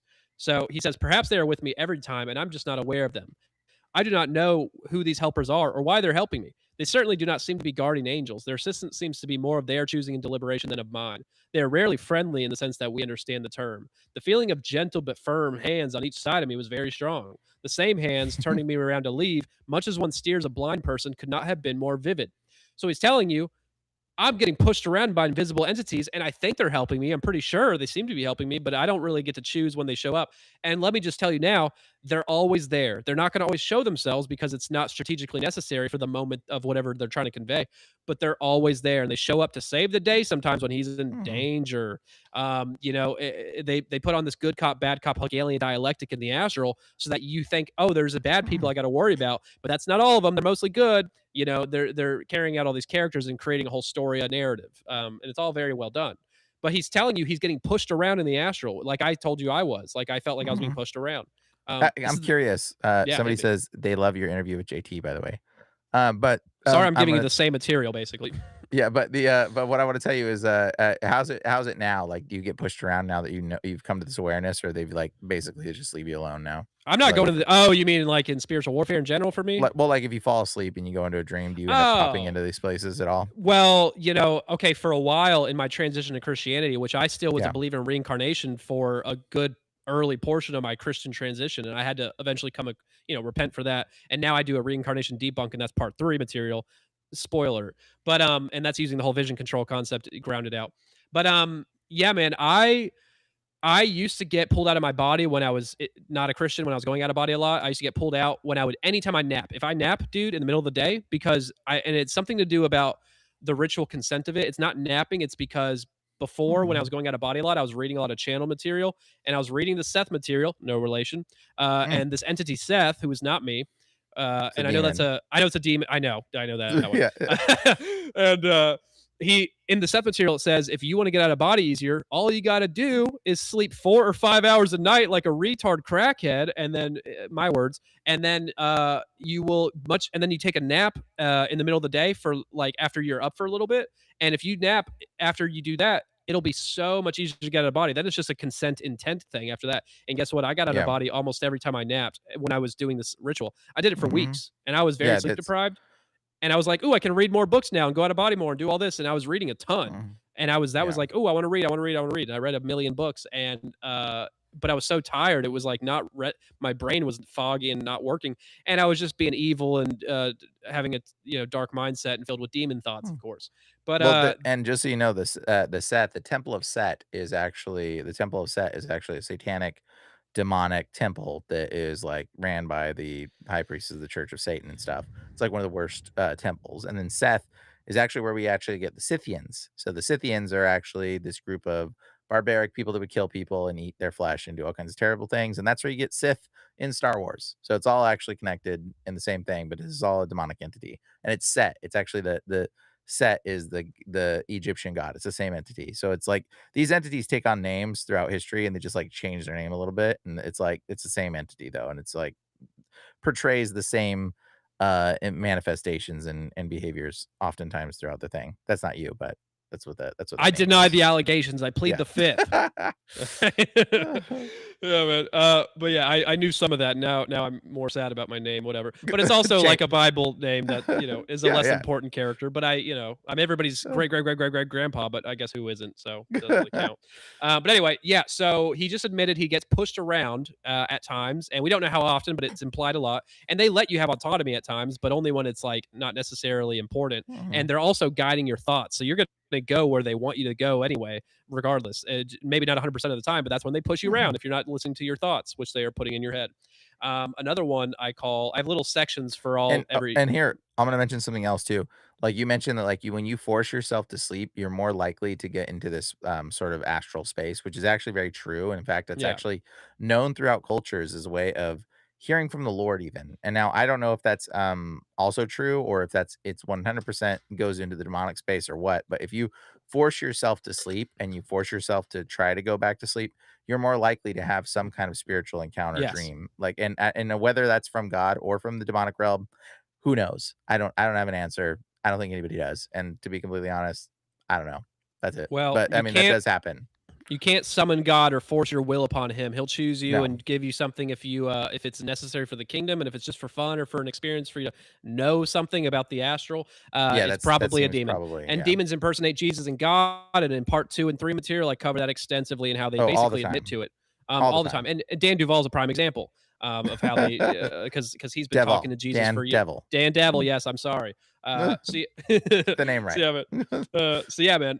There's this. I call this section "Supermind, Take the Wheel." My book is funny, by the way, guys. It's a little cringy sometimes, probably, but I wrote it really, really fast. And the Lord has a crazy sense of humor in this book. He approved all of it. Just Oh, kidding. did he? Just Did kidding. he? No. Just kidding. Just kidding. But yeah, this God is part funny is though. he is hilarious. Look at the He is world the we live in. Are you funniest. kidding me? He is so funny. Yeah, Yes. I joke with him all the time. I hate when people are super proper in their prayer 24/7. I'm like, nah, not my style. I talk to him like I'm talking to you. Maybe a little It's bit less great. vulgar, but sometimes I get a little crazy. But he Yeah. laughs. He loves it. Yeah, the Lord's funny. He's great. I don't want to speak for you, Yahweh, but you know what I'm saying. Anyway, so this part I call Supermind, Take the Wheel, and it says your destination seems to be grounded completely Mhm. within the framework of your innermost constant motivations, emotions, and desires. You may not consciously want to go there, but you have no choice. Your Supermind soul is stronger and usually makes the decision for you. So it's telling you most destinations, if not all of them, are chosen by your higher self, your soul, because it knows better. It knows what you need to learn. It knows your innermost thoughts and desires. Your dumb surface level conscious brain isn't tapped in. He's tapped in. I trust him. Let's just let him take the wheel. You know what I'm saying? And they're justifying it, saying, "Oh, he knows better, so just trust him." I don't know about that. Now, there's four more quotes that are short ones. That these Hey, are things he learned. wait. What? Go ahead. My thing had to reload. Yeah. Does it sound weird? Let me No, I saw reload you it. disappear for a If second, I and I got disappear, bigger. just pause for a minute and just wait for me. I'm gonna reload it because it's like does something weird. That's because this program's stupid. Oh no. Oh no. Can anybody? I can't see a chat. Should I look in the chat? I'm gonna look in the chat, guys. What are you saying about me? You Keep talking? going, keep going, keep going. Sorry, I'm Okay, back. you're back. Okay. I was Sorry. about to lose it. This I was just program, gonna yeah, if carry on that the that might show. happen. Yeah, just I keep was like, going. I If don't it need this does, guy. yeah, you don't need me. It's all right. Keep going. Mm, All right, man. So these are four things that mhm. Monroe is saying. These are established facts I've learned after Monroe Institute started. And he had now a collection of other people's testimonies, not just his own. So most of this is his own, but this is saying, no, this is stuff I've established based off a lot of people's testimony. So here's four things he learned. One thing is they, his guides or alien spirits who possess your body, which they allow when they want to channel them, they can change the will of that. They can change the temperature of that visited human body. That's one thing. Two is notice how easily any potential anxieties or fears are overcome by simply a pattern of radiation emanating from strangers. Wait, wait, Okay, wait. cool. So Mm. what does the Bible say when angels go and visit people? What do they always say to people when they encounter Don't be humans, the afraid. angels? And Don't why be would they afraid. say that? Why don't It's they just jack terrifying. in your chemicals and mess with you and make you feel all warm and gooey inside? Why they can if demons can do it, angels absolutely have the same power. But they don't want to manipulate your chemicals to make you come to a conclusion that you should logically because that's manipulation. Why and angels aren't caught doing that. So it seems a little weird. Yeah, I'm filled with love and all these warm feelings around my spirit guides, but is that because it's natural or because they're controlling it? And if they're Mm. controlling it, why would they do that? If they're good guys, why wouldn't they just be chill with me? Why would they have to control my chemicals and make me feel all the warm goo inside? I don't need none of that etheric goo, but they put it in you all the time. They pound it Mhm. inside of you. Well, Um, I will tell you that the emotions, like when you're feeling, like in the spiritual realm, like a lot of people are feeling like certain fuzzy feelings. The entities they create those feelings. Like God yeah, is a gentleman; He lets you feel the things. And this goes for stuff like in the spiritual realm. They're like, "Oh, just let this thing take you over," and it's like, no, that's literally demonic. Like a lot of people yeah. don't even Look at some realize it. NDEs and what they say. Yeah, and they just let the things take them over, and it's like, dude, that's what so everybody thinks is waiting for. They're waiting for a demonic possession for the Holy Spirit to take them over a lot of times, and it's like, no, that's what demons do. God is a gentleman. He lets you take control of your life and your body and your decisions and what you do. So, And if the anyways, Holy keep Spirit going. wants to channel through me, I will absolutely allow that. Consent given, God. But yeah, but yeah, man. So that's another thing that's important. And then he says the entire history of humankind and Earth is available to them in the most minute detail if needed. Now that's a load of a crock of shite if I ever heard it, because if you read my book, I spend chapter 2 laying the groundwork for that. We can't trust these entities that are channeled because I use 12 sources of channeling. The famous stuff, raw material, Seth material, Cassiopeian transcripts. I guess that's more underground. A Course in Miracles. I use Rudolf Steiner's Akashic Record stuff. I use Edgar Casey's, channeling slash Akashic Records, Dolores Cannon, regression, etc. I use 12 different sources and I cross-examine. Oh, Urantia book too. I cross-examine what they say about Jesus, what they say about our human origins and creation, what they say about Mm. demons, what they say about what they don't tell us, which is very insightful, because they never talk about like MK Ultra or anything like that. Even though they try to reveal all these secrets to us, it's weird. What they say about So possession, what they weird. say about all these things, and I go over what each book says about these things, and I show patterns. And the pattern is one, they're thematically always against the Bible, always. And they always seem to Interesting. call out Christianity and they always seem to make fun of Jesus the most. They'll be nice about Jesus, but it'll be Gnostic Jesus, where it's like he's disconnected from Yahweh, he's an ascended master, anybody can be him. But about Jesus alone, they have 3 or 4 different stories coming from like 8 different sources, and some of them have the same story, but overall they disalign on so many details. And off the top of my head, it's hard to remember, but like one person says Jesus was in 3 bodies. He was also Saul slash Paul. He was also Judas, that he shared a soul, and there was such a powerful soul he had to split into 3 bodies, which is kind of a triune thing. But he was also Judas, it says, and I'm Hmm. like, that's okay. Now you're just kind of roasting him. And then other people will say no, he had one soul and he shared it with one other guy named Nathan. And I'm like, who's Nathan? And he's like, they're the Nathanian Jesus. And then there's literally like multiple stories, and I'm regressing in my memory of the details, but it's in my book. And they say they thematically align against Christianity, but they diverge on details on everything. Like thematically aligned, diverge on details in a great degree to where they can't all be telling the truth. And if they're all accessing the Akashic records of every detail, minute detail that we have accessible, why are they giving us different stories with full confidence? With like, this is what happened. This is the truth. Why are they not aligning? People aren't cross-examining these things. They strategically know it's smarter to create a bunch of belief systems because they know people will gravitate towards what makes sense to them. They're too stupid to cross-examine. Why do you think they created Mm. all these various counter religions through various people and utilize them instead of creating one counter religion of Christianity? It's strategically better to make Christianity look like one in a drop of a bucket of a million belief systems. So Yeah. Yeah. it is strategy. It is smart. Yeah. Then That's if you interesting. create one belief system, people go, oh, well, that's obviously demonic deception. It's too obvious. So they have to create all these different things that all align in like the reincarnation stuff, mostly, not all of it. But they can't all be telling the truth, and they're all entity contacts creating these belief systems through these people. Hmm. That That makes makes sense? sense. Yep. Hell That yeah. makes perfect sense, Astro. It's a brilliant demonic plan of theirs. Dude, yeah, once we get to part 2 material, the strategies they take based on knowing who you are and building their case around that, they wanna give you whatever you're most willing to believe, that's like past life memories. They'll give you something that you're desiring in this life in a past life memory, you know what I'm saying? But also Hmm. caters to their lore. They cater to the individual, and that's why the Bible says, it'll say false visions of your heart's desires. And I'm like, that's yes, it's coming from demons, but it's because your heart desired it, the wrong things, that they're giving you what you want. And they're playing off of that, which is the reading your mind evidence there as well.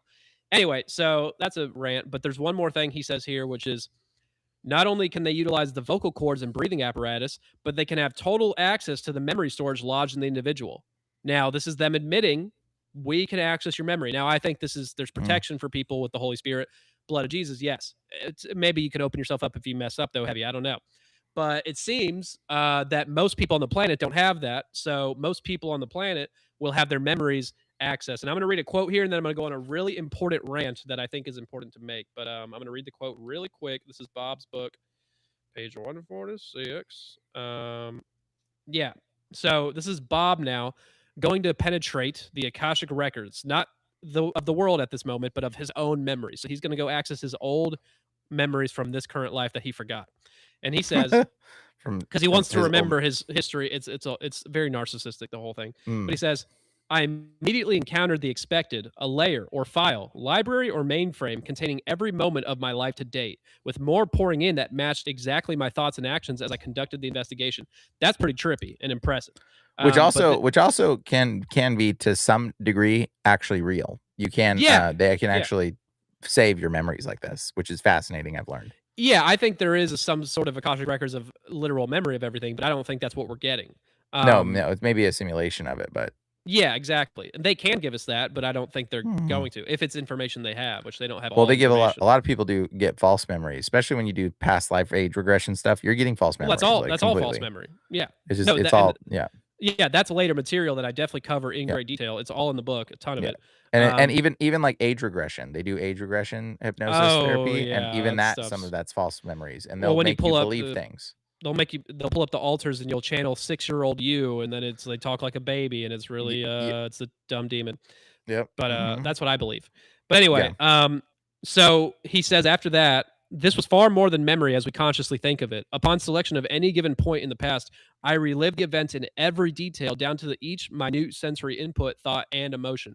I soon realized supermemory was not altogether pleasurable. With such intense hindsight, one becomes all too painfully and sadly aware of mhm, the many irrational decisions made, the stupid mistakes, and the missed opportunities.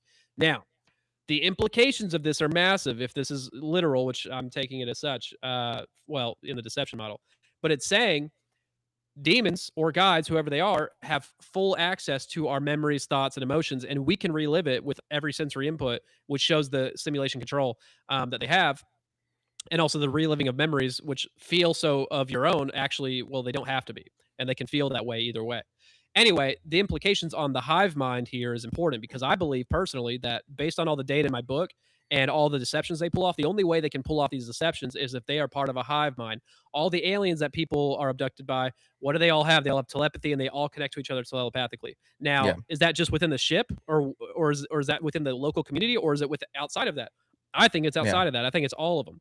I mm, think they're individuals and they have their own personalities, but they have borged themselves into a hive mhm, mind, and that's God's doing, of course. But this is how they pull off these deceptions with such instantaneous knowledge. That's think about prophecies, false prophecies from a medium. You go to a medium and they tell you get you're about to break up with your spouse or you're about to get a job promotion. Let's say it's a job promotion, and demons can access the minds and just witness what's going on in your life, and they can see your boss and see that they're about to fire somebody and they're talking about it between the higher ups, and you're the next in line to take that job or in talks of it, and a medium tells you you're about to get a promotion, you're about to get great success, good for you, and then maybe a week later it comes true. But if you believed it during that session, you are now giving demons permission to now go on assignment and influence the minds of these people to pick you, which they already might have been doing anyway. So it's really just analysis of information based on what they can see. And then they'll give you something that seems prophetic. And Deuteronomy 13:1 through 3 says, you will have people getting prophetic dreams and they will come true sometimes, but they will make you go after other gods. So it says, don't listen to them if they do that because a yeah, prophetic dream will come from them. Does that mean they can see the future? I believe they mhm, can't. I believe it's data analysis in their hive mind. And they're basically, imagine an AI, etheric an etheric AI. As above, so below is kind of relevant here, I suppose. But I think AI is just the physical manifestation of the Borg, which of the etheric one, which they can probably attach to technologically and etherically, which can just increase their data collection. They're data collectors. Think about what your phone can know about you in advance based on what you search up. Now, imagine you can add in your thoughts, emotions, insecurities, memories, etc., of everybody on the planet, or at least the people not protected by the Holy Spirit. That is going to give you the ability to prophesy a lot of things. And for example, 9/11, tons of people prophesied 9/11 and had prophetic dreams. Tons and tons of people within the day before. Did demons know about 9/11 in advance? I mean, absolutely. I mean, you got to be a silly little goofball not to see that. And they give tons of people. So many people said they had a prophetic dream of 9/11.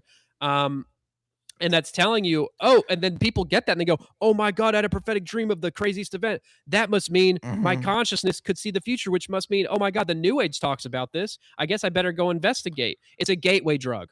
You know what It I'm could saying? also but it could also be the Lord just giving people warning dreams I'm not simultaneously, denying it, but but this is the alternative what aspect, which benefit is does it have absolutely other than getting people save interested their in these life so concepts? they don't die in the Well, that's 9/11 no for death. those people, yeah, Yeah, but most people weren't involved at all yeah. and they're A getting lo it. well I'm well, talking about those people. here's an important Thousands. aspect. Here's an important yeah, the people that got the dream without when it's not involved, it's totally Yeah. demonic. But if you were involved in the That's situation and another saved your thing. life, that's different. But yeah, if you're just like, "Oh, I had a dream that it was gonna happen and then it happened," yeah, that's bullcrap. That was a demon giving you that How dream. many Jews didn't go to work Um, that day in New yeah, York? exactly. I'm sure a lot of them had it. They Did they probably all get a didn't have a text or was it maybe something else too? yeah, they Uh, definitely got a phone call or something at least, a little bit more real than a dream. But yeah, exactly. but what I would say is like, when it comes to also the demonic prophecy aspect of it, I talk about demonic prophecy all the time. And what I would say is, I call it that at least. And what I would say is demonic prophecy is when they've tricked you into receiving their reality, which is what they do all the time in the media, by the way, bro. I don't know if you notice, like they put Yeah, things in the media and pre-programmed then to it get happens. harvest Well, consent, and your consents to let them go on exactly. assignment.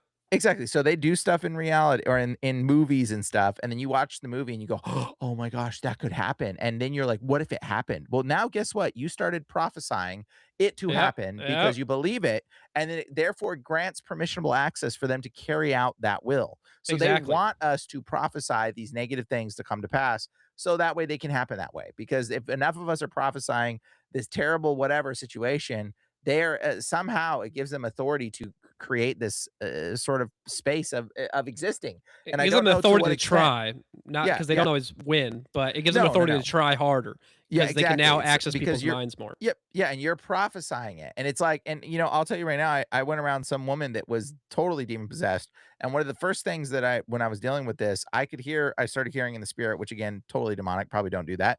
But hearing listening to the spirit, I could hear the demons chanting around this woman who was like, I'm a prophet of the Lord. And I was like, you're crazy. But at the same time, I heard the spirits following her, a bunch of demons, and she was saying things like, she's sick, started manifesting a demon, and she was like sick, and she had all these diseases, which we ended up praying and getting off of her. But one of the things I heard was a horde of demons around her, that whatever she said, I would hear the demons chanting, "The prophet said it, we could do it. The prophet said it, we could do it." And it was the creepiest thing. That Yo, was like right in the beginning, bro, when I started like hearing these things. And I've talked about this before on the show, I but like how they get all like, excited, like a bunch of little kids with candy, bro. That's crazy. bro, that's what they were saying. And she would be like, she's sick. And then they would be like, we can do it. The prophet said it. We can do it. And that was a really, like, that woke me up to some realization of what's going on in the spiritual realm. That I Yeah, I was mean like, that oh, explains I how the don't freaking know what's placebo going. effect works. Oh, yeah, yeah. And so, like, dude, like, you got to watch your mouth. That's why it says the power to speak life and death are in the tongue, and those that master it eat the fruit thereof. It says, the mouth is like a ship, the power to steer an entire ship like a little rudder. It says, all authority on heaven and earth has been given unto me. Therefore, now go. Christ gives it to you. He says, say unto this mountain, be thou removed into the cast in the sea. It will obey you. Okay, there is an authority that you carry as a Christian, as a mouthpiece of God in a sense. And the demons love to utilize your mouth to do what they want to do. And so a lot of prophecies, you go see a witch and you come back, you like, the witch said this was going to happen. Well, guess what, fool? You just prophesied that's going to happen. And now, Dummy. guess what? Don't be surprised if it does, because you just went and said it. You just went and spoke it. And even the witch spoke it over you because she believed it and she spoke that thing. I mean, placebo is real to the point where we have to have a doctor do a double blind study so that way the doctor's belief doesn't affect your outcome of the circumstance of the pill you're taking. So there is an authority here, guys, that you got to really, really kind of comprehend. And it's beyond what I think I can even comprehend to even explain it to full extent, but it does happen. And I'm seeing it, and I've seen it happen a lot. So, anyways, keep going. Girl, don't you know metaphysical law? Come on. Yeah, that's what I tell people. No, but it's funny But the, because but the the new whole age people get it right sometimes, because the new age people are like, well, "Oh, it's manifesting," and it's like, well, "Well, that's kind the of." psyop is the revelation of Yeah, the method story, the manifesting. That's yeah, that's the new age spin on it. But yep. they have the excuse of, oh, that's why they show us in movies is revelation of the method. They have Yeah, to for their it's karmic backwards though, consequences. but it's No, it's backwards. that's a trick. So you don't think it's Yeah, about manifesting for them what they want. yeah, Which is very elaborate and well done, I suppose, as a deception. yeah, for But yeah, sure. man, it dude, Demons be tricky, bro. that's what my whole book is about. It's about reverse wargaming the deceptions. And what Mm. do I know? I'm just some little goober, but read the book and throw tomatoes at me later if you want. But this is all a summarized version of it. So yeah, man. There's more. And in Leland's work, he talks Mm. about this. Now he's the only astral traveler book I've read that mentions this. And I find that very insightful. I've heard people mention adjacent things, but nothing like this. And he says they're waiting. He's talking about the three type of shadow worlds, which are I'll explain. He says they're waiting for the bus, the astral bus, to the alternate was worlds where they'll experience what things would have been like had they made other choices at major turning point in their lives on Earth. The other two lines are of benefit to the living rather than the dead, referring to astral travelers visiting. Do they have a scenario where little H man ended up winning? Oh wait, he did. Sorry, continue. Little Yeah, mustache man. that's funny. Yeah, no, that's that's prophecy right there. So it says the alternate is worlds is the alternate is worlds may be visited by people who want to see what the present would be like had they made different decisions at some point in the past. Alternate will be worlds give them the chance to see what consequences might develop from a decision currently under Mm. consideration. Alternate was system is the only one of the shadow worlds that gets much use these days. People have forgotten that they can travel to the shadow world to make decisions about how they can lead their lives. Now, what this is telling you is Wow. this is an Mhm. akashic records of things that never happened or could have happened or might have happened but didn't. So it's a simulation. Okay, and there's Interesting. and they're and what's crazy is his guides tell him, they tell Leland, they say your asylums on Earth are filled, which could be thousands, it sounds like, filled with people who went crazy because they went to the shadow worlds too much without guidance. Don't forget your guide. It's like tally. Don't forget your Wow. towel. It's the tally, but of the guides. And they're saying. And now here's the thing: they're always there. They're always going to be present. They just want you to be cool with it when you find out they're always there. They're trying to get you adjusted to the idea that no, we're here to help you. That's all it is. Like we're not here to manipulate you and Dang. MK Ultra you in the astral. Now, another Mhm. crazy thing is he says that thousands of people have basically gone there and went crazy from it, and they forget what past, present, and future is like when they come back to the present, which is kind of stupid, but whatever. And that is a double, two birds with one stone, because now they're making an excuse like that, and then also saying that explains schizophrenia and psychic Wow. harassment from demons. So they're now Not at downplaying, all. they're totally getting rid of demonic attachments and totally getting rid of that Yep. and covering it up Mhm. with, oh, it's because they went to the astral weirdly and without guidance. So it's such a Yep. psyop on Hmm. every level. And it's just they tell them that, man, and they show their cards too much with the simulation stuff, which I think it's smarter if they never did that, but it helps them program them because now you can go to the astral and figure out what your life will be Mhm. like if what if I become a healer or a medium or something, because it's always psychic related usually, and Yep. they can find out what their life will be like. So now you're basically getting simulations, and demons can feed you a fake future that probably won't happen of something they want you to do, and they can make or not do, and they can make you do whatever. And if you keep going Mhm. there for advice, it's like getting advice from the worst, friend ever, like the thrice divorced uncle. It's like that.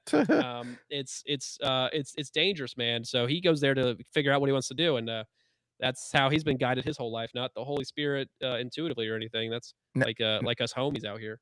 yeah, no, there's something else I wanna say too is, like, guys, just so you know how you're guided by the Holy Spirit, if the condition of what you're hearing or what you're experiencing leads you unto love, that is, like, the number one way to judge, but it's not perfect. It's not all perfect, okay? Because we can be deceived, but I will tell you right now that if, like, the end result of whatever you're experiencing leads you into lack of like, not judging people, forgiving people, letting things go, walking into love, and, like, the Lord could use some of these experiences, obviously, even though they're totally like, you're going to demonic spaces, but, like, the outcome, can be used to benefit the Lord. So some people may have had gone to these demonic realms, came out with really cool revelations. Well, cool. God used it for whatever. But at the same time, it doesn't validate the experience or doesn't say that it's not demonic. And I would say that, it's God is leading us into love, but if the experience is leading you into pride, it is demonic. And that is a number one, number one best way to, like, if you come out of your experience and go, "Oh, I've got some great information. Oh, I know something. Oh, I'm special. Oh, I'm better than you," just got demonized. You literally just got pulled the curtain over your head. If it leads you into pride, it is demonic, like 1000% of the time. Okay. Like every time I've not had an experience where I've not seen somebody get led into pride and it end up being totally a demonic experience. But anyways, I just wanted And to it's throw the that out there. sneakiest snake out there is pride, man. It gets you, Bro, it and is. I have to That's watch what myself destroys all about the that. people. Yeah, And pride, it destroys everyone, okay? It destroys and every deliverance minister that I've ever seen, they all fall to pride, and all the people that go into it, they fall to pride. The ones that come out of it are the ones that are humble enough to say, "Hey, maybe I'm wrong. Maybe I don't know everything. Maybe I'm," and if you stay in that space, that's humble, okay? Like me, I've changed my opinion. Surprise, guys, like I change my opinion all the time.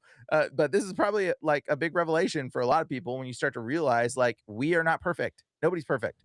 And if you're not changing your opinion, you're boring. Okay, so change your opinion. Like, yeah, and but but people uh, think, but be humble. yeah, people think if God used you for something, then all of a sudden everything you do is ordained now, and No, that's a absolutely no. real like look at the Bible. Obviously, that's a clear no. But Yeah. just because God's used you for good things doesn't mean everything else your intuition you get is all of a sudden Mm-hmm. perfect. No. That's obviously pride right there. So Yep. like I said, that's the most dangerous one because Pride it's so pride's the subtle. key. Pride is the key to understanding a lot of the spiritual experiences. If you come away from the experience and you come away with a haughty feeling like, "Oh, look what I've learned. "Oh my gosh, I know stuff now." You're totally deceived. You're totally deceived. It's so simple. Like, if you're like, "Oh, I know this," like, that's not how God reveals understanding. It's always revealed in love. It's always revealed in peace. It's always revealed in, like, a heart for other people. Anyways, side note. Love it. Keep going. Cool stuff, man. So yeah, I'm gonna skip Mm-mm, to the end of my chapter a little bit where I cover a mm-mm, few other astral travelers stuff, just like not as deeply. Robert Bruce is one of them, a different Bob. His book Astral mm-mm, Dynamics has two parts, which I find highly insightful. I'll probably read this one and then summarize the other, but basically, he's talking about entering paintings while in the real time zone, or like in your house, you can go float around like a ghost and jump into a painting, and this is what happens. mm, He says the projector then moves into the target rather than passing through it. This seems to trick the subconscious mind into creating a virtual astral realm around the projected double, identical to that shown in the picture or mirror being approached. When you project, go towards the poster, keeping your mind blank. Don't think about what you're doing, just gaze at it and move towards it. As you approach it in this way, your subconscious mind, not a demon, will be tricked into creating an astral realm exactly like the poster. Just move up and into the poster. It's like stepping into another world. Everything in this world will be exactly like the poster. It will appear to be a normal three-dimensional world, an exact copy, indistinguishable from reality. To customize this world, cut and paste small pictures of things or people you want to find in this world when you enter it. If you cut out a small picture mm, of someone living mm, or dead, your subconscious will create a thought formed shell of them and they will be there waiting for you. This may be an excellent way of communicating with those who have died. Now, this is some dark, weird stuff here. He's saying create a little mood board, put some Baywatch girls on it and go bang them in the astral. That's what he's telling people to do, basically. Or you can summon a dead loved one, put a dead picture of your dead mom there, and boom, you'll see her in the astral. And he says it could be a thought form of her that's your subconscious created.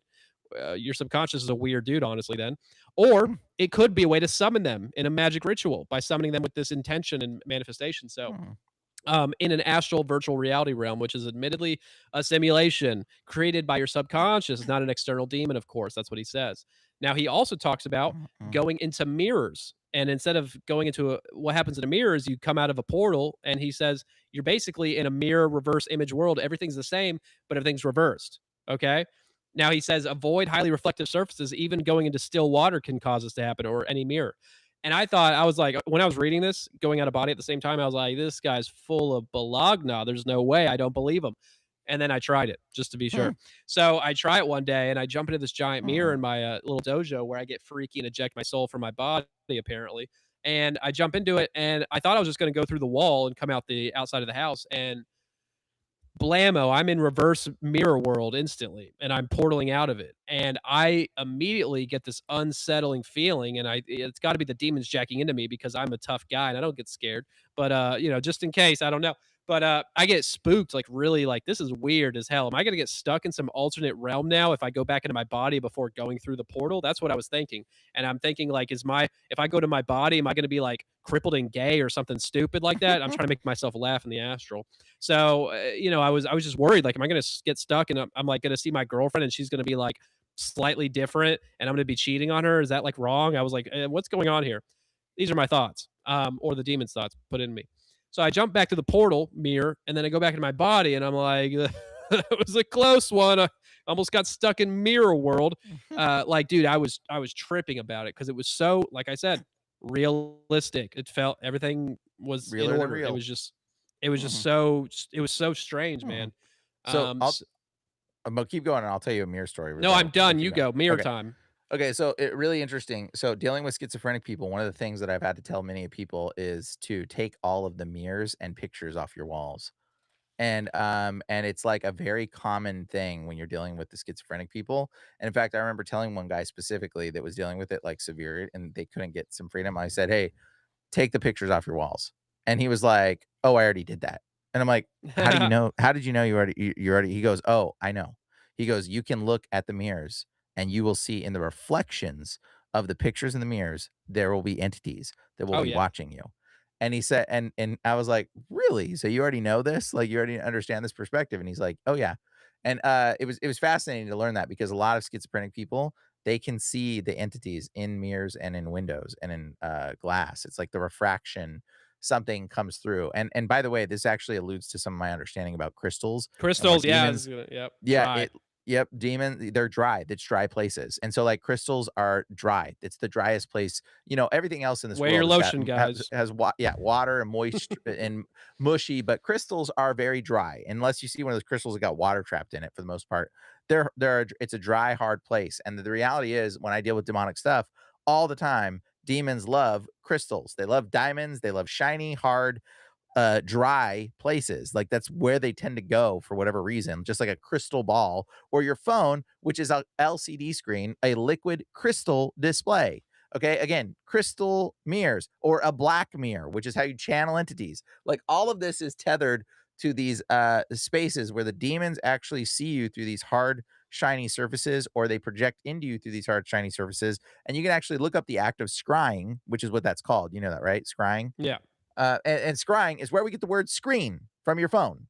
That's why it's called a screen. It's from the word scrying, which is a black mirror. It's a thing that you look into to try to channel an entity. It's a way of projecting an hallucination experience. Okay, and it doesn't mean that mirrors are all evil, by the way. Okay, just to clarify, it doesn't mean that it's just super evil. You need to be afraid of mirrors. But I am telling you this: there is a thing when you are channeling that mirrors kind of tend to make an easier projective surface for you to project yourself outside of yourself. Because when you're looking at yourself in a mirror, you are looking at yourself projected outside of yourself already. And so it's like a quick way for you to psychologically get your mind removed from your body in a sense and to project into the demon that's mirroring itself as yourself in your body. And a lot of people will do this kind of stuff they're dealing with schizophrenia. They deal with this kind of things all the time. It's very, very sketchy, fascinating reality and world of reflections and stuff, but there's a little bit of stuff that I've dealt with in mirrors.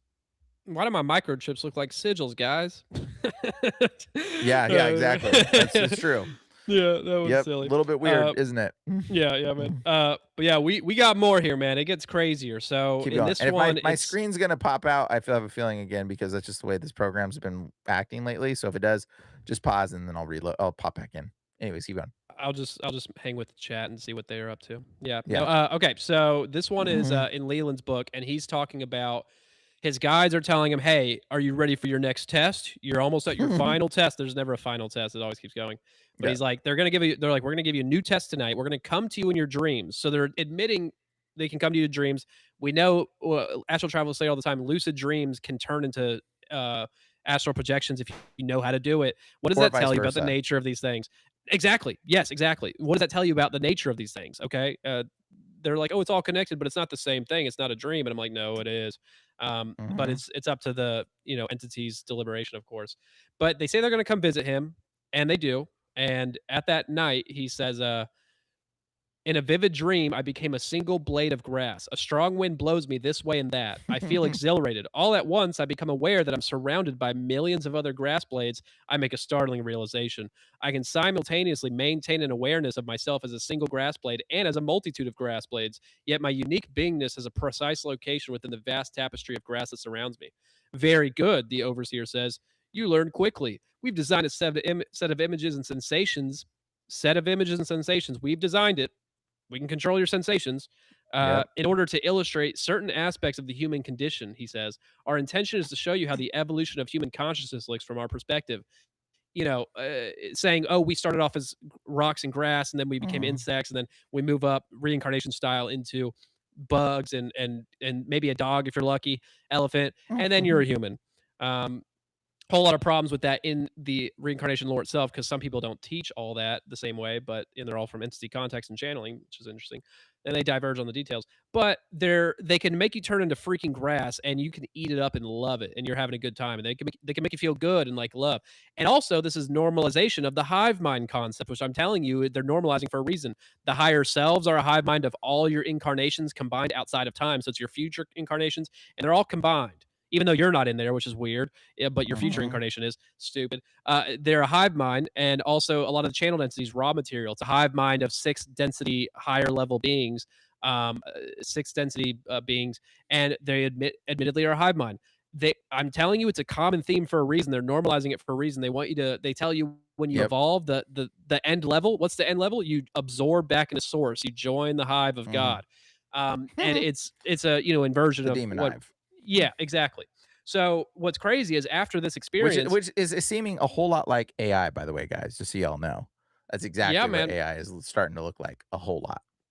Yeah, yeah, and I have a little schizo belief that AI is going to connect to the hive mind Borg, and they're going to be like using a fake godly like omnipresence that's obviously more limited than God, but they're going to have some sort of planetary omnipresence based on their spiritual connections to the technological that will be all connected I to one. dude, everybody's all, like, thinking that, like, aliens are gonna show up and stuff, and these things are I do. coming, which I know that's a very common belief, and a lot of people have it, but I think it might just be the AI that's gonna be the thing Well, that yeah, we're coming with. And the I, th- AI I is gonna merge with the entities. I think that's what's happening. I think shits are showing up in less than a year, but what do I know? I'm a schizo. But just kidding, demons who are lawyers. But yeah, so we can talk about that later. But basically, I know people hate when I say that. I don't care. I'm gonna keep saying it because I will talk about it later. But yeah, he lives that life as a grass, and he loves it, and he feels good.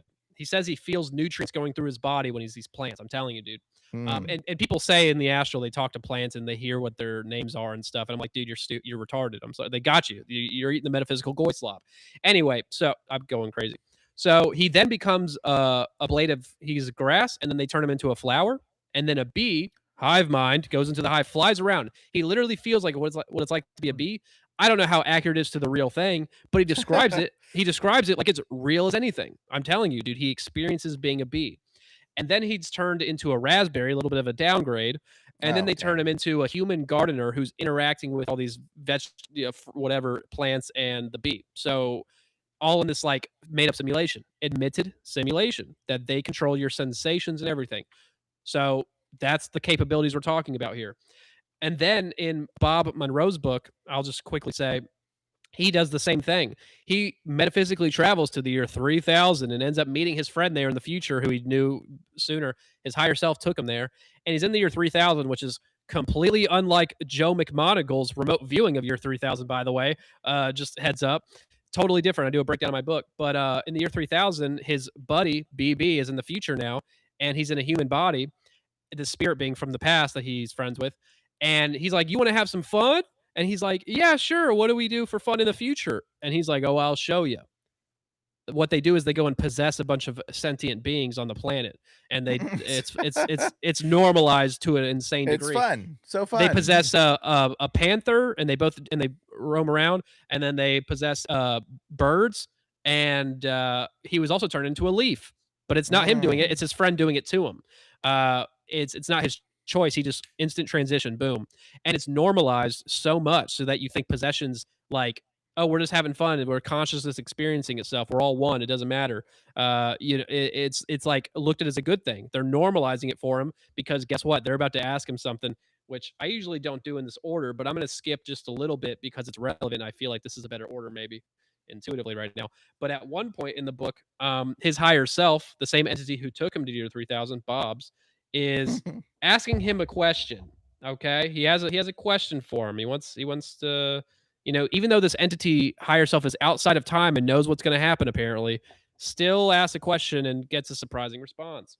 So what is it? Bob's support. Okay, it's over here. 149. Okay, yeah. So his higher self's talking to him, and he is offering him psychic abilities, like more so than the astral travel stuff. He's like, "Hey, do you want any psychic abilities, Mm. by the way? Like anything else, like this and that?" And Bob's like, "No, I'm good. I got my hands full with the out of body stuff. Respectable." He's like, "I don't want all the power. It's nice." Okay. So then he says, Respectable. so even though he's outside of time and knows Mm. the future, apparently, ignore that for a moment. So then this higher self goes, "We did not believe those were needed. Mm. Why'd you ask?" And then says, "But if you do want one of us to use your body and talk while you go somewhere else, just relax and go to sleep." Bob says, Mhm. "No, I don't want to be a channel. That's not a route to freedom as I see it." Uh, the nicest turned down to possession I've ever seen, but they asked Mm. him. He's not fully possessed. He's demonized and influenced, but he is not fully possessed because he denied them when they asked to take over his body, which you have to agree to get full possession. If you read Yeah. Hostage to the Devil, my favorite book, besides the Bible, is Hostage to the Devil by Malachi Martin. Totally dark, messed up book, but it explains how possession works. And all these people who had case studies, every single one said, a part of me knew what I was agreeing to. Like they may Yep. have not understood the full It's a little picture, but they knew they all you always know. Everybody always knows just a little bit, and to get that's fully that's possessed. Yes.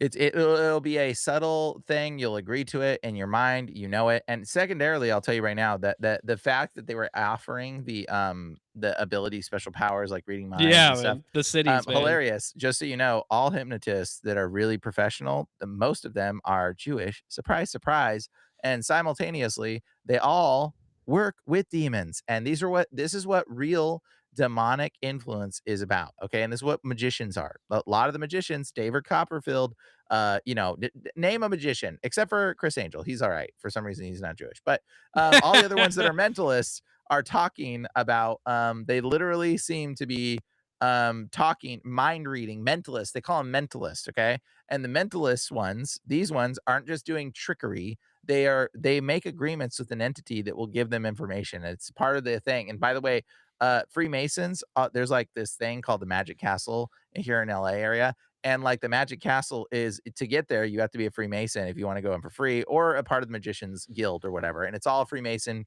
connection. So the Freemasons and the Masonic Order and the magicians and the hypnotists and the mentalists, they're all in the same order of real actual wizards. And what the real actual wizardry is making an agreement with an entity that can talk in your mind and tell you things. And so they will lie and they'll lie to you as well to give you this power so that they think that you're special or something. But a lot of mentalists, there's a bunch of famous mentalists that go around in the street and they'll be like, "Tell me, think of something right now." They'll be like, "Think of your ex-boyfriend's name," and then they'll be like, "His name is Chad," and they're like, like they're like so blown away, dude. That is straight. That's a That real-time person download.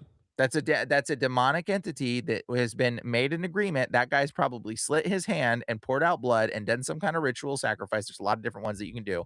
And they make these agreements with these entities that go into their body and they merge with their mind and their consciousness and they do give them psychic abilities. And it's He not drank the psychic. seed. What it is it's demons reading your thought. And you'll notice that a lot of these things a lot of the magicians will always say something like, say the thing in your head out loud. They'll be like, say it, but don't say it out your mouth, but just say it in your mind and they'll ask you to say it in your mind. And when you say it in your mind, they'll read what you're saying. The demon will read what you're saying, and then they will tell you what it is that you were thinking. And you'll see this over and over and over and over and over.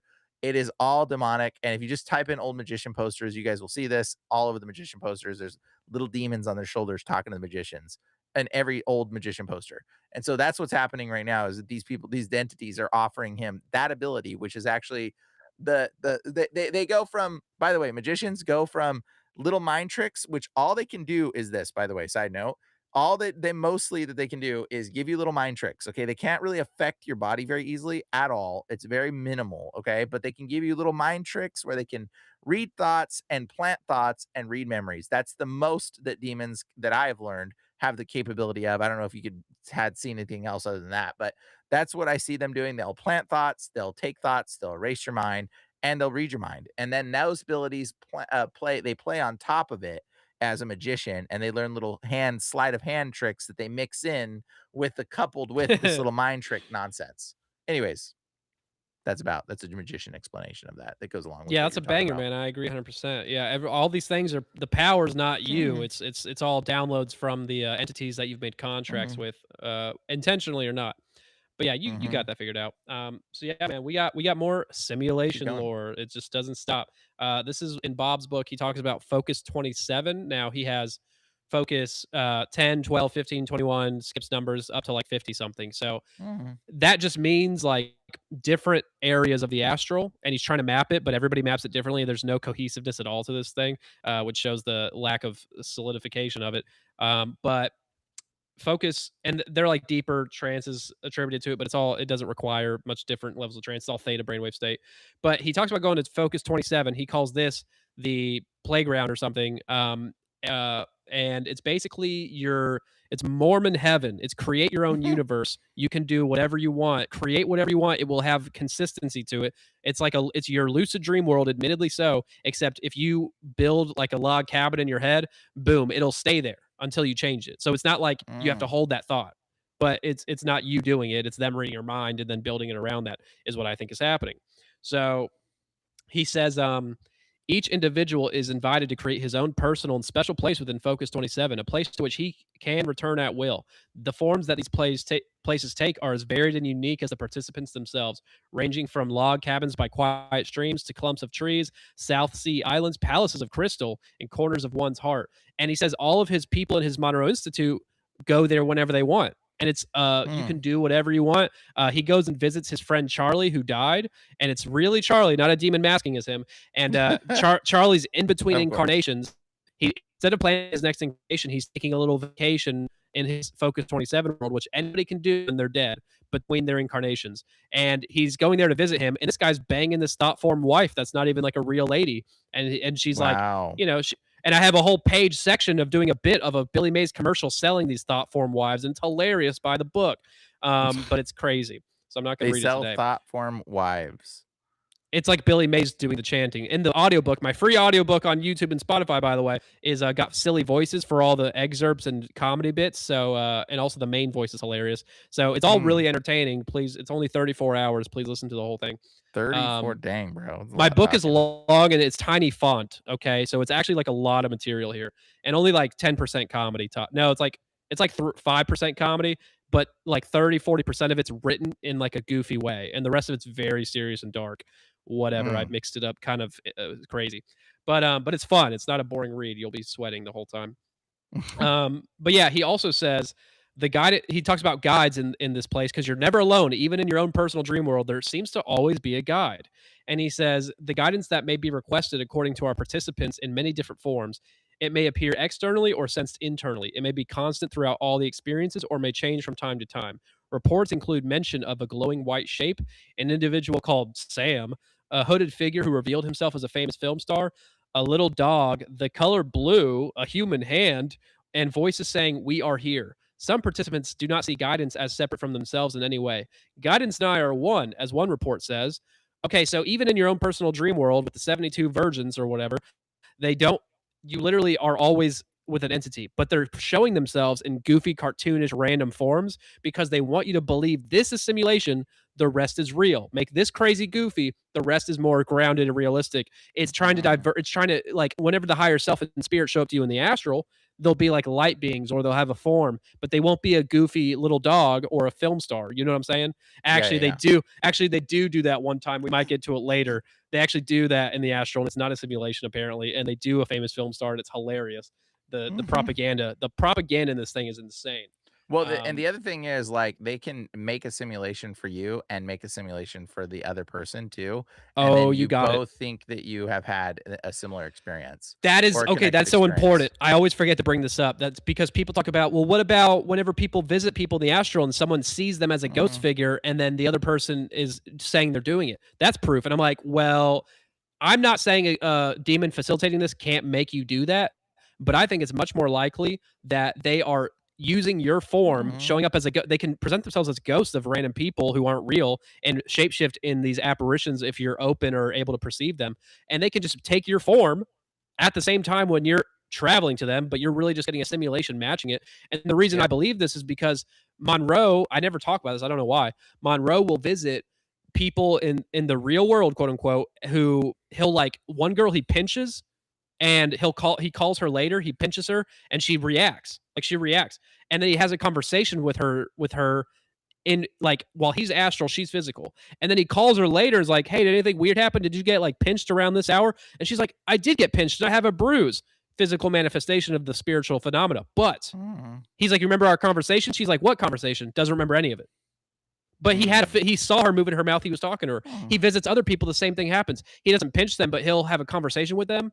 With Andrija Puharich, by the way, the MK Ultra guy and all these crazy connections. He's friends with that guy. The Monroe Institute, Monroe guy Wow. is friends with him, Interesting. and he goes and visits him in the astral. Has a whole story Mhm. about it. He has a full conversation with the Mhm. guy, and then he talks to him later, and he doesn't remember any of it, but he's talking to him. So I'm like, so the idea they're conveying there is that no, you were talking to his soul, and he forgot because Mhm. he's not connected. He got to That's get the connected. narrative. It's Uh, because that's the only way to make sense of it. But it's and by really the just way, I'll yeah, tell you that the ability of demons do have an ability to scratch you and to give you yes, little bruises. yes. That's the fullest extent that I've ever seen a demon be Well, able hey, to do something physically other than give people like cancers or whatever. But I'm talking about like a physical action unless it's possess something and then throw something across the room. They can do that a little bit or make like stomping noises but for the most part, they possess people and the people does the thing. And then they unpossess the person and then that's happened. And so that's what I see. But I'm just saying, like, from what I've experienced, I've witnessed demons do little scratches and do little bruises on people all the time. It's a pretty common occurrence, but that's about the most physically that I've been able to see. Did you I want to say usually something talk else about with this that? in part. I usually talk about this in part 3, but I'll skip ahead. Which is I hate to do this, but I will give the people a little Easter egg. But in part 3 in the reincarnation stuff, I talk about birthmarks, and I have an explanation for how 99% of them operate, how they pull off the fake memories with the birthmarks, and it's just data collection, putting the right memories in the right person at the right time. But Oh, there's some stories where I'm like, no, they might have actually created that birthmark because the story's kind of crazy. And the reason I believe that is because you have Nathaniel Gillis, homie, who talks about this one story of an astral traveler going out of body, and there's other stories like this, but this one's very specific, and he has photo evidence of this. I do not have it on me. Of mhm, a astral traveler, basically his guides that he's had for years, all of a sudden he like starts to lose trust in them because something happened where they're being sketchy, and he in his mind he's thinking he doesn't trust who they are and they're shapeshifters, and then immediately after they read his mind, they shapeshift into like scary creatures and attack him in the astral, and he mm, feels real pain. It feels real. You can feel real pain in a dream, doesn't mean it's actually happening. And then he wakes up into his body and is screaming and terrified because it was very traumatic.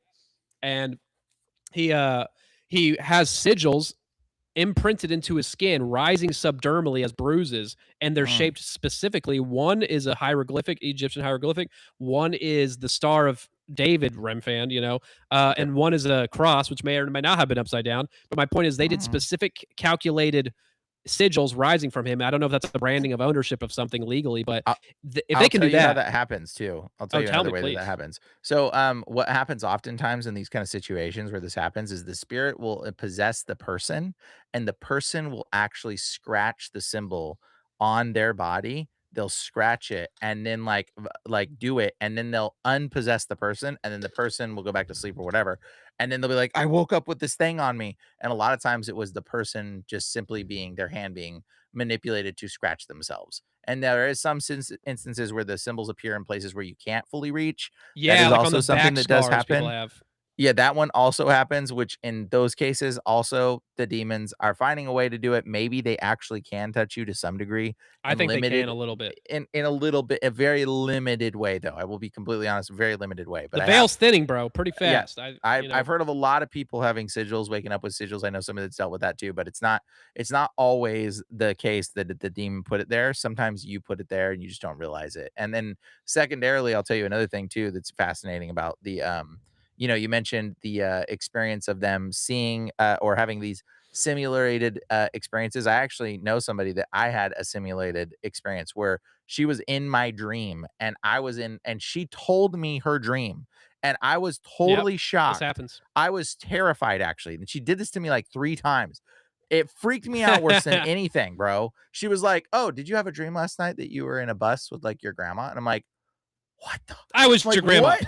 I'm like, "How did you" and she was like, "Oh, I was sitting in the bus behind you." And I'm like, okay, this is like total it was terrifying experience, but like knowing what they can do now and like learning from the experiences, like and one of the ones that we had a similar dream in, it was in a classroom and I was a teacher in the classroom and she was in the classroom as one of the And you students gave her and a then spanking. no, no. And then this was like, and I Sorry. was like, I don't know if I should be even talking to this person, but either way, the situation of the dream was she told me the dream from her perspective, but it was a little bit different. And I was like, Yeah, she like there you said go. it. She said it, and I was like, oh my god. And I was like freaked out at first, but then she said it from, but then she added a few extra details that were a little bit different than what my dream was. And I'm like, there's no Yep, freaking way we had the same dream. And I'm like thinking at first I was almost like, is this God or is this witchcraft? I couldn't tell the difference and it freaked me out. Eventually I realized it was like not good. But the realization was like very interesting because it was like coming to that understanding was like very mind bending. It kind of freaked me out honestly. yeah, But like absolutely. knowing that it was a simulated experience that was put into my head and into this person's head Matching close enough, but makes not perfect, but which is not not perfect. you're not sharing a space, you're getting your own individual ones, Yes. but they're matching close, but it's never Yep. dude, do they mess up? Very fast. That's the whole sleep paralysis thing. Oh, we're not Yep. there yet, spoiler, Yeah. but we're getting there. Yeah. Uh, Yeah. But I love that. Well, I don't love that for you, Mm. but that's very validating of my opinion, so I like to Yeah, hear no, it. it's Um, exactly, yeah. but yeah, man, we got a Mm. couple Keep more going. bangers here, and then we'll move on to the. I like to end with biblical stuff. So if we're ever low on time, let me know because but Nah, we're keep going, moving bro. to. Let's do it. I'm love. Yeah, we're vibing. So we got this one part where Bob Mhm. is basically, I'll shorten it, told by his higher self, hey, you're special, by the way. I know you knew that, but we're telling you again, you're special. We're choosing you for a special secret little mission. Mm. And I don't know why they can't do this mission. It makes more sense for them to do it, but they ask him Mhm. basically to astral travel to find a new home world, dimension slash planet slash whatever to incarnate on Oh, because he's they so are special. tired of Earth. They've learned enough. They figured it out. They need a new place to do the whole rigmarole again and restart, basically. Bob's amazing. Bob's got a heart of gold here, honestly. I'll give him Mhm. that.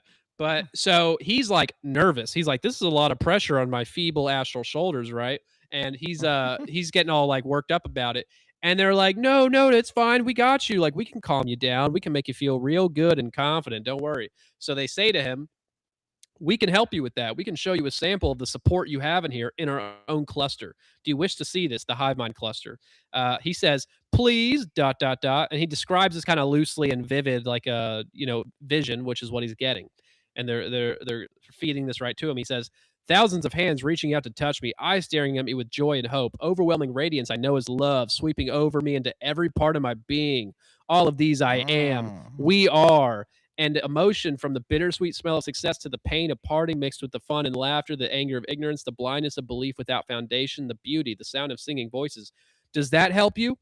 It does. Is there more? Like he's literally, Mm. dude, they're literally giving him a vision, admittedly so, of them all together, like going, we love you. Like he's at a concert and he's like Rihanna right now or something. And he's like, and they're like, no, you're doing great. And they're like all in this like tight little barrel together in their hive mind, of course, or something. And they're just, it's like, have you seen that Adventure Time episode where they're in line to see the basically Satan, but it's Marceline's dad, and they're in line for like weeks, and they're just in a big old like smushed up against demons in this river, and there's a boat going over the heads of demons because it's so many people. It's like a sea of people, and they're all demons, and they're in line for like weeks, man. And it just makes Mm. me think of that, how they're packed together like anchovies in a little can. That's what I'm imagining here. And it makes him feel really good, and he's all happy about it. And he's like, oh, I feel like I can do this now. It's so manipulative, the whole thing. Even if it's wholesome, it's like, which it's not. It's Mhm. creepy as hell. But Wow, what thank you, Lucio Gonzalez, for the donation. You're amazing. I appreciate you. Thank you, Miss Uh, Gonzalez. So yeah, where's my cut, by the way? Just kidding. So yeah, then we have another Later. one. All right, we'll talk about details later. All right, so yeah, Bob, not much longer after that last story, he's out in the open astral, doing his thing alone, of course, because you don't need to be with your homies if you don't want to be. But suddenly he's unable to move. He's got astral sleep paralysis. He can't move. He's frozen. I guess they can freeze your movement. That's interesting. So he hears a voice in his head after this, and he doesn't see anything. He hears it, and he describes it as like a cold and admonitory voice. Just very distant and high above him. Pretentious. And this voice says to him, "I am the Lord thy God, whom you serve." And you threw a Mm. thy in there, so you know it's Yahweh. It's got to be Yeah, Yahweh because die. no one else Die's talks. always Because Yahweh speaks KJV, we know that. yeah, duh. So then Obviously. he describes it like the last one. He says, "A feeling of intense pressure, as if I'm dissolving. Now I'm in water. My lungs are full of water. I must have air. Get rid of the water. No, it can't be. It isn't so. There is no water. I have no lungs. I'm being made to think that's where I am. It's an influence. I know it's not so. The pressure releases. I can feel fingers of energy probing for the core of me, okay? I can stop this. Mm. Close the receptors. Close tight. I remember how. You do not remember. You do not remember." This is God yelling at him, kind of pathetic vibe, honestly. Interesting. But I do. I remember the tests. They were so real. I'm ready for this demanding energy. It cannot harm me. I mean, you're in an astral headlock and you just got a vision of drowning impressed upon you, so you're kind of lying to yourself there. Then he says, "But what's this? What God can this be? It cannot harm or affect me." Okay. And then God, quote unquote, says, "Do you not accept me as your God?" Classic God line right there. The idea of a God that threatens amuses me. I let this idea flow out. "Do you not fear me?" Yahweh, total Yahweh move. I release a picture of me blowing apart again and again into a million fragments and reconstituting after every explosion. Again, I'll say gay. What does that do? God says, "You are damned. You are no more than wasted energy of me, who is your Lord." And then the energy fades into a tiny point and vanishes. He defeated God by mentally farting on him and being like exploding mind thought, and then boom, like it's some Pokemon attack, and then God Amazing. vanishes. God, and that's implied to be Yahweh, of course, with the KJV language and the "Do you not fear me? Do you not worship me?" But it's what even if he is God, his dialogue is kind of simple-minded and kind of pathetic the way he handled that, and you defeated him with a mental fart, which doesn't really make Hmm. sense if he can control you and astrally freeze you and also give you a vision, which every entity in the astral seems to be able to do, except for the humans to other people, or they seem to Hmm. not be able to transfer these to them, which is strange. But Do you're you think wait, apparently wait. go ahead. Oh, wait, keep going, keep going. No, I'm done. Good I was gonna timing. say, do you think the people can, have unified astral experiences?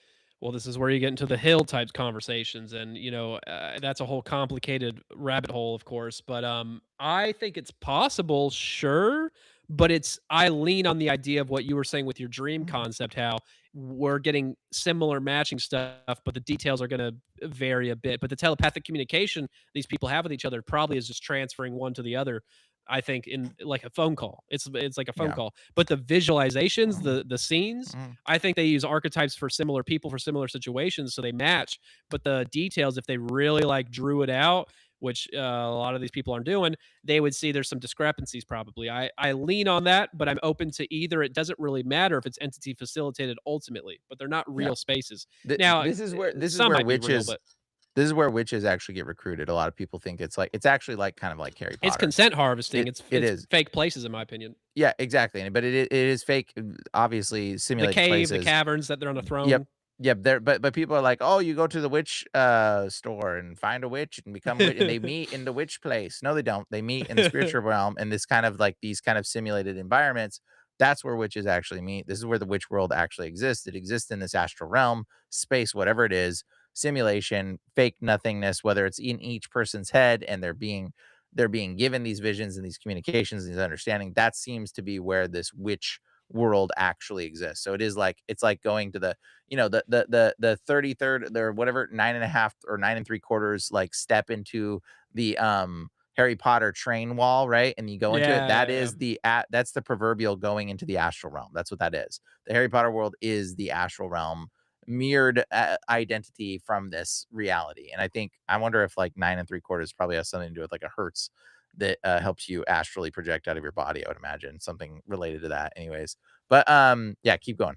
Very interesting. Well, yeah, man, Mhm. I agree, and I'm gonna move on to a adjacent part, which is this. Now, this is a crazy.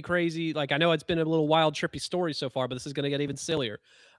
This I call this section "Temporary Mass Lobotomization." All hail the king, and I have funny titles for everything. And it's basically I'll give you a little prequel that this is Bob's story, and he says he's experienced this multiple times, which you'll hear him say. Mhm. Like it sounds like half a dozen plus at least, and no one else ever talked about anything like this in any astral testimony I can find. I've done deep research trying to find this stuff in books and in just using demon AI to tell me, hey, have you heard of this story? And I'll copy and paste it. Nobody's talked about this at all, which I think Mm. what's going on here is They obviously don't this is all want people to know simulation. about it. Well, no, not that. It's that I think it's Bob's stupider than most, and he can handle a lot more crazy stories. And Mm. other people, they think this won't work on. It's probably risky. So I think they go crazier with Bob because he's so retarded.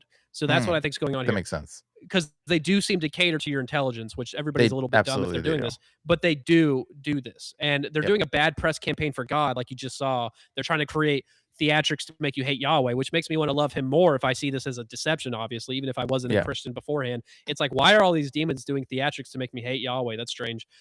A little weird. But here's another example of that. And they don't use his name, but they're implying it strongly. Okay. Mhm. The whole demiurge thing, which they get heavy into in other parts, which we're not covering right now. But this part says, and this is his first book. He says at times in visiting locale 2, which is just his name for the astral realm, A very unusual event periodically occurs. It makes no difference where in locale to, the event is the same. In the midst of normal activity, there's a distant signal, almost like heraldic trumpets. Everyone takes the signal calmly, and with it, everyone stops speaking or whatever he may be doing. It is a signal that he or they is coming through his kingdom. There is no awestruck prostration or falling down on one's knees. Rather, the attitude is most matter of fact. It's an occurrence to which all are accustomed to, and to comply takes absolute precedence over everything. There are no exceptions. At the signal, each living thing lies down. My impression is on their backs, bodies arched to expose the abdomen, not the genitals, with head turned to one side so that one does not see him as he passes by. The purpose seems to be to form a living road over to which he can travel. I've gleaned the idea that occasionally he will select someone from this living bridge, and that person is never seen or heard from again. The What? purpose, yep, dude, yep. The purpose of the abdominal exposure is an expression of faith, complete submissiveness. The abdomen being the most vulnerable part of the body that can suffer the most damage the most easily. Excuse me, my balls suffer the most damage the most easily. Silly.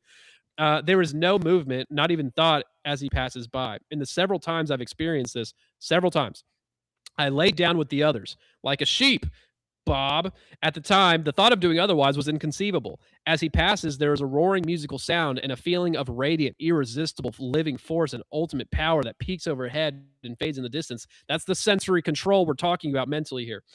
After his passing, everyone gets up and resumes their activities. There is no comment or mention of the incident, no further thought of it. There is complete acceptance of the event as a normal part of their lives. Is this God or God's son or his representative?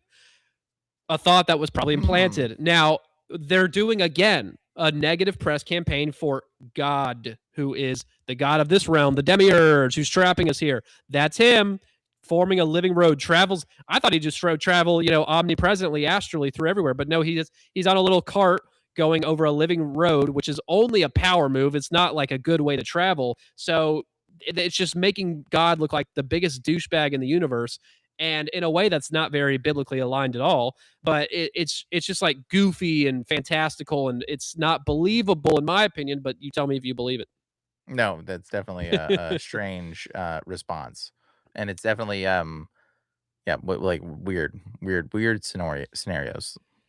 And I don't think that story would work on a lot of people because of how goofy and silly it is, but Bob ate it up. So, the Mm, fact that no one else has talked about that is insane, because if that happened to anybody else, they would be talking about it. That is a crazy story. yeah, So that just, again, it's catering simulations to people based on what they're willing to believe.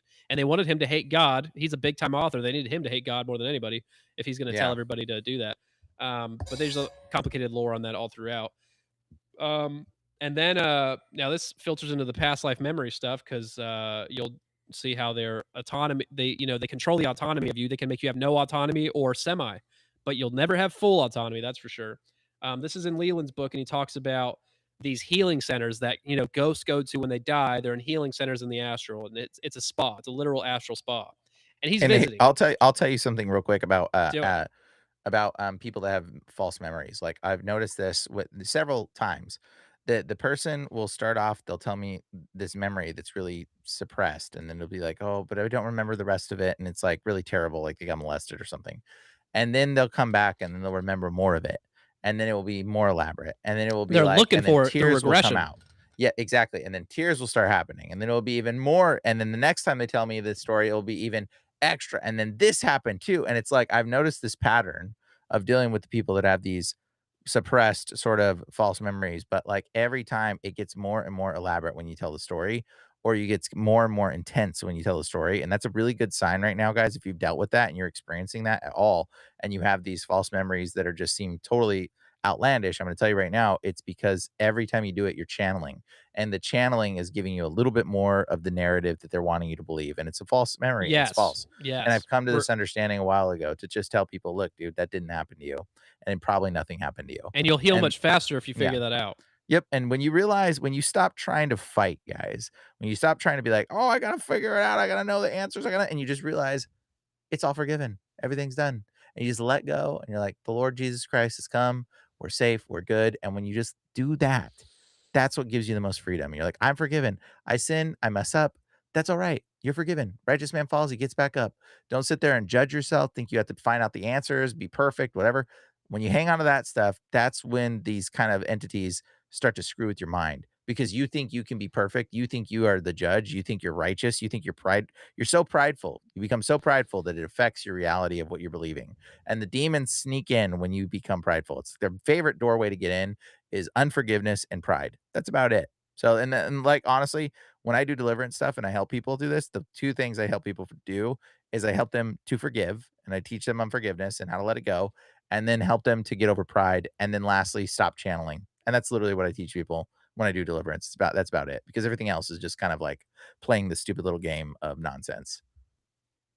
Keep For the going. record, I agree with that man 100%, chat. That and it's refreshing Mhm. because I do not hear people talking about this stuff, especially the false memory stuff. So I know some people already knew about it, but they don't know the details and how to prove it.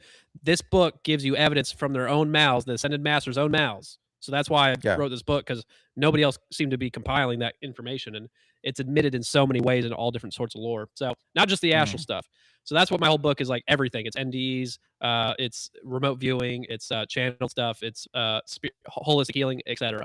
It's all strategic. How long So ago did you write this? How long ago? Like, it came out, the first version with a million typos that I updated now, came out end of November last year, and I spent, and the Lord just kind of like just plopped this on and was dude, like, dude, you need to tell everybody this. dude, it was his idea 100%. That's so awesome. I would have written it sooner. I would have written it months sooner if I had known this book didn't exist. It's like a fat I looking thought book, somebody already bro. did this. Dude, it's a It fat looking nobody's book, yeah. No, it's literally 240,000 words. bro. That's a It's lot. no, no, it's small font. Like, it's 412 pages. It's tiny font. Sorry. Wow. No, it's like a lot. And I want to add more, but I can't. Like, I'd have to get 2 volumes. I'm not doing it. But I'll take some stuff out and update it. I've been updating it over time. So if you buy on Amazon, you'll get a slightly more updated version. But I'll sign in a schizo autograph if you buy it from me directly, and it's mostly the same book. But buy my stuff. I don't need money. I just want to get the word out, guys. Anyway, so Leland is now talking about his astral spa visit to the healing center, and I call this memory theft in Mhm, the astral hot tub.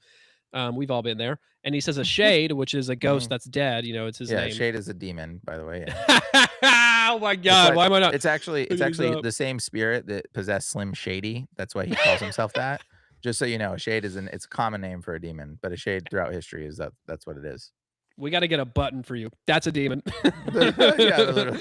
That's There funny. you go. Yeah, but it says a shade was seated by the side of the plunge. She was Mhm, unaware of my presence, yet I had no trouble reading her thoughts. She was about to go mhm. back into the memories of a particular time in her life. Apparently, the function of the spa region was to give shades an opportunity to heal themselves by remembering difficult events and figuring out why they occurred, What are they encouraging saying? that kind. What are they calling a shade? What are they saying a shade is? Is it a ghost of a dead person in a healing center in the astral? No, it's literally like look up the Arabic word. It's like an Arabic term for a shade is there's a lot of different things related to it, but a Revelation of shade the is a demon. method from the demons. Yeah, literally. It's like so. Yeah. Anyways, Yeah, the continue. more you're okay with it. But then he says, Mhm, somehow I accompanied the woman into mhm. her memories, which we both experienced as if they were happening right now for the first time. Again, experiencing someone else's memories as if they're your own. Now he's just switching to another simulation that they're moving him to, but she didn't initiate it. She didn't pull him in. It says she didn't know I was there. He didn't try to go into her memories. He's just nearby her, and he gets pulled in. This is them controlling it, the whole thing, so Yeah. that now it's consciousness connected. And in part 2 and 3, I get heavy into like the whole Mhm. getting memories that aren't your own and admitting it Oh yeah, constantly. So it's admitted a lot. It's just you have to I've see it in the details. But seen it many times. yes, but they admit it themselves, these guides, on Mhm, accident often, but it happens. So this is showing you like, and he says I experienced it like it's my own memory for the first time. So all the sensory input, all the feelings, all the emotions. This is important to remember because if they can do this in the astral, they can download a memory into you no problem. I'm just it's like if they can do this and they're admitting it, they can do that. That's what I try to convey to people because they say no, it's different. Like yeah, the astral might be controlled, but remote viewing I know when someone's interacting and hijacking. I'm like, no, it's all facilitated by them. I've talked to remote viewers and they watch my stuff and they're like, that was pretty convincing, but it's not remote viewing. And I'm like, you're mm, literally, yeah, you can't accept it because you're stuck in this lifestyle and it's sad. But, I'm trying to get the word out there to the new agers and Gnostics. I'm doing this to convert them more so than arm Christians with information. That's helpful, but and it's so oh, mostly, and somebody also mentioned that that's why potatoes are bad. Yeah, nightshades. They're nightshades. Yep. Mhm. Potatoes are I, bad for you. I don't know if you know. I'm actually really upset right now, whoever said that. And we can't be friends because I'm a big potato guy right here. And I guess I'm going to hell for it. But yeah, Team Potato. I'm sorry. Team, Uh, team potato for I'm sure. sorry. I have to stick up for my homies. So yeah, man, Somebody that's said, just "Keep the good work, y'all." To you. and I love you and we're friends, whoever you are. Yeah, they donated to Unlike you. my oh, I'm gonna keep that. $5. Thank you. Let's go. Let's go. Let's go. Uh, let's see. But yeah, that's all Mhm, I cover. I mean, I have a ton more in my book on the astral lore. I have 80 pages, okay, of mhm, astral lore, and it's a lot. I'm only covering like 15-20% of it today. But then I do like to move on to my other chapters just with little bits and pieces that are relevant. And this is where you already heard me talk about this in our call and probably on that JT clip that he posted. But the connection here with sleep paralysis. And a mm, lot of people have had this. So this is where I cue into people, hey, this is something most people or a lot of people in this field have experienced before. So this is how you know what it feels like. This is the realer than reality factor I want people to imagine here. If you've had sleep paralysis, I'm 99.9% sure that was a simulation. That mm, frozenness of your body is not your physical body, it's your astral body frozen. And the room that you're opening your eyes and seeing is your astral room. And it's created to look like your room because they can do that. Now, this is how we know this is because, and this is Vicky Joy Anderson's thing. I stole it from her, but I'm mixing it into my work and adding some spice to it. But mhm, she knows this because she personally has had hundreds, if not thousands, of sleep paralysis encounters and shadow people sightings and all that demonic harassment for years. She said in her own experience and from interviewing tons of people on this over years, she has concluded that many people are saying they are seeing their room mostly be perfect, except like a mirror or a window will be a few feet away from where it's supposed to be. Paintings will be moved around. Furniture will be slightly off. Objects will be there that don't exist, or objects will be missing that are supposed to be there. But it's mostly perfect. Now, if that's happening to tons of people, what does that say about the room? It's if so many people are saying that, it's like clearly that might not be the thing. And we know simulation capabilities are very realistic if they want to be. So, and then mhm, that means the shadow people you're seeing are actually simulations and they're not actually mm, physically manifesting. Can they physically manifest? Yeah, probably, but that's with a different situation happening. Now, here's where it gets psyopy and spirit realm shenanigans. This is where the name of my book comes from. It's this kind of stuff. They're using these elaborate simulations to plant disinformation, which we've already covered a lot, but yep, there's quite mhm. a few testimonies people have of gray alien sightings during sleep paralysis instead of Oh, a shadow yes. person. Oh, yes. Quite a few. Many, Now, many. I've dealt with it. yes, now some of those, not all of them, some of those will Mhm, have a gray alien and they'll be like, "Oh no, you can see me." They'll react as if you're not supposed to see them in this form, and then they'll press a button on their little belt, their little tool belt technology, and this technology instantly shapeshifts them into a shadow person. Oh, huh. I thought you were just incredibly shocked, but you're yawning. Okay. I Yeah, was like, "You man. already heard this." A little bit of Yeah. both. I've already No, I yeah, yeah. mean, I've dealt with this. I was like, "Whoa, You I was told like, "Calm down, bro. It's fine." I'll But, no, man, it's if that's happening and it's a simulation, okay, what is the message there? The message there that they want you to believe the spiritual phenomena of shadow people, which are demons, are manifesting in such a way. They want you to believe that that's, oh my God, is that actually aliens with technology? That return on investment is actually Yeah, insane right, for them right. Yeah. to be doing this to millions and millions of people all the time because it's a very common phenomena. And to do that to what? Scare them and get some of their loot, which is the concept they Mhm, push is their intention the whole time. It's just the loot we want, just the resource, not to steer your heart away from God or anything. That's not what this is about.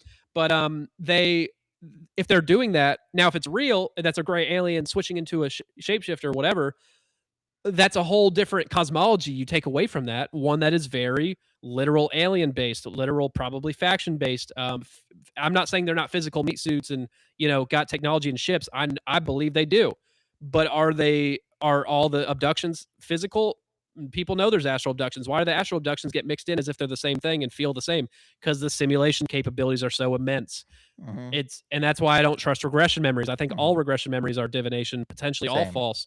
Yeah, And I'm I'm of doing the research right same. now to try to prove that because there's like, for example, in the regression stuff, why does John Mack get all the love and light positive experiences all the time? And then Carla Turner gets the dark, like messed up stuff, like aggressively way more frequent. And then they cater, it's just like the spirit releasement therapy stuff I covered part two. They cater lore to the practitioner gathering the data So it's cohesive in their model. But when you cross examine with other people's models doing the same work, it's different. David Jacobs gets different stuff that other people don't get. And I'm like, they're like, no, I'm doing it the right way. And I'm like, maybe there's something to that, but I think it's all divination and it's opening It you is up. divination, yeah. Yeah, even if your intention is not to find a past life, it's to find a current life memory. Even if your Well, you're intention is opening that, yourself up, you're yes, yes, and you so it's get what you divination. asked for. Oh, yeah, you It's just totally get what not you the asked for. truth. So now I'm like, if I can't, there's people with conscious memories, assuming we trust them, and there's quite a few I do who have things that match thematically the regression stuff. And I think the regression stuff is close to the truth, and the hybrid breeding program is probably true, yes. But they're mixing in disinformation alongside it. Mhm. The most important disinformation is as long as you believe it's literal physical aliens who are from another planet or from another dimension, even, and not demons, that's perfect. Or if there's multiple factions, if you believe multiple factions and literal aliens, they will let you believe they're doing dark stuff, probing your butt. They don't care. They do not Mm. care if you think they're evil. They The think the disinformation is, oh, we're positive aliens. No, that's like the dumb guy disinformation. Then there's a layered Hegelian Yeah. dialectic happening below it with Yep. everything. That's absolutely true, and I would say the other I thing love too it. is that's fascinating is I don't necessarily even come to the belief that I don't even know if we have physical bodied demons anymore, even alive at all. And, like, there's a Do you mean like possibility that Nephilim hybrids, or do you mean like like? Nephilim hybrids, yes. Like, I've come to the I'm on belief the that fence about it. yeah, I've just dealt with so much of this stuff that I've realized has been fake and fake and fake and fake and fake, and Yeah, it's like, why would they keep pushing fake, fake, fake, fake, fake, fake, fake in so many different forms and so many different patterns and so many different ways to the point where I'm like, dude, if there is demons, okay, number one, they're terrified of us because we have the authority of Christ. And I know that if I was to meet one, yeah, I would just be like, in the name of Jesus, bow your knee now. I've dealt with enough of you demons. I know how to order them. And so they would be terrified.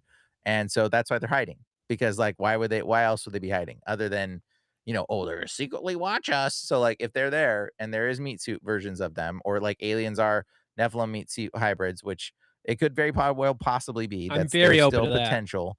There's a potential to that, but and that's maybe some aspect of what's going on. But I think more so the agenda is they want you to believe that that's a thing, so that way you are suspicious of everyone and everything. Because if you stay suspicious rather than in the space of love, you are violating what the Lord has called you to do, and Many birds with one stone there, yes. Yep, they want you to be suspicious. They want people to be suspicious of one another. Oh, there could be aliens hiding there. Oh, that person could be abducted. Oh, that person could be a liar. Oh, they could Yeah, be a part of the agenda. They want you to think that because if you continue to think that, you never love people and you never find truth and you never escape this reality of this hole that you've been like sold this narrative that's just nonsense. And it doesn't matter yep, because even if they are hiding from you, they're hiding from you for a darn good reason because you're terrifying to them. That's why the demons are hiding. Okay, because you have an yeah, man. authority over them. And so it doesn't even matter. Like they're pathetic. They're weak. And I want to hunt them. I want to find them. If they're there, I'm gonna find them. We're gonna like kick their butts, bro. No, yeah, it's the externalization of the hierarchy. It's the Esophical teachings. They said this would happen. It's there's a time, which is now, which there's a controlled mass awakening happening, and the oh, we're finding out everything. Oh, Israel's behind everything. It's all the Jews, and I'm not saying it's not a lot of Jews. Of course it is, but they want you to. Why is the Jews that control everything want everybody to hate them now after censoring anti-Semitic stuff for years and years and years? Now all of I a think it's sudden gotten it's a little out of promoted. control. I I think they were I think it's part of trying the to give plan. okay, well listen. I think they were That's what trying I to think. give some of it, and I think Yeah. it's blown up way bigger and way faster than they intended. It was like a leaky faucet, and they thought, oh, let's just kind of like crack the faucet and let a little bit of the water run out. And instead it was like crack, break, and now I it's think like it's just more gushing out. intentional than you just a little bit. I think Bibi Netanyahu, every time Mhm. he gets on camera, he's shooting himself in the dick intentionally. I think he's meant to be Mm. a villain, so we hate him and his people more. I'm Well, not that's saying we because it shouldn't was hate him, but well, I'm saying okay, he was an actor. He's playing a sure. character. He's playing a villain. I don't buy it as being natural, and Yeah, he's yeah. just evil. He's evil, but he's trying to be evil. He's I don't trying to think be the he's villain. trying I think he's naive. I think he's I actually disagree. just I think he's a retardedly demon. being played. He's possessed by a demon, Yeah, of course he Beelzebub. is. Of course Yeah. he is. And I like don't at the think he's same time, dumb, you know. no. I He think says he's a little dumb bit dumb, stuff. to be completely honest. I think he's because the thing is when you deal with enough of these demon possessed people, you start to realize that like when the demons get control of the person, it's not like full control. It's like the person has to be in a dissoluted state for the entity to control them more. And so there's a little bit of like dumbness that comes through half the time. And so you'll start to recognize these dumb patterns, I guess you could call them, in a lot of people that have demonic control going on. And so like I'm of the belief that like they wanted some of this out, but it got a little bit too much out. And I think there is an opposing view. And I think part of it is also that they want us to hate Israeli Jewish people and just hate anybody because it doesn't matter who you hate. If you hate somebody, if somebody's the enemy rather than the idea or the construct or the system, if you hate another group of people or a person, let's say we all decide everybody's like, okay, let's bomb Israel or whatever, let's bomb that little country over there, and people decided to do that. Well, guess what? If they decided to do that, that's going to be a problem because now we're just going to do a giant mass ritual sacrifice of a bunch of innocent people. And the reality is, yeah, they've got wrong thinking and they're doing evil stuff.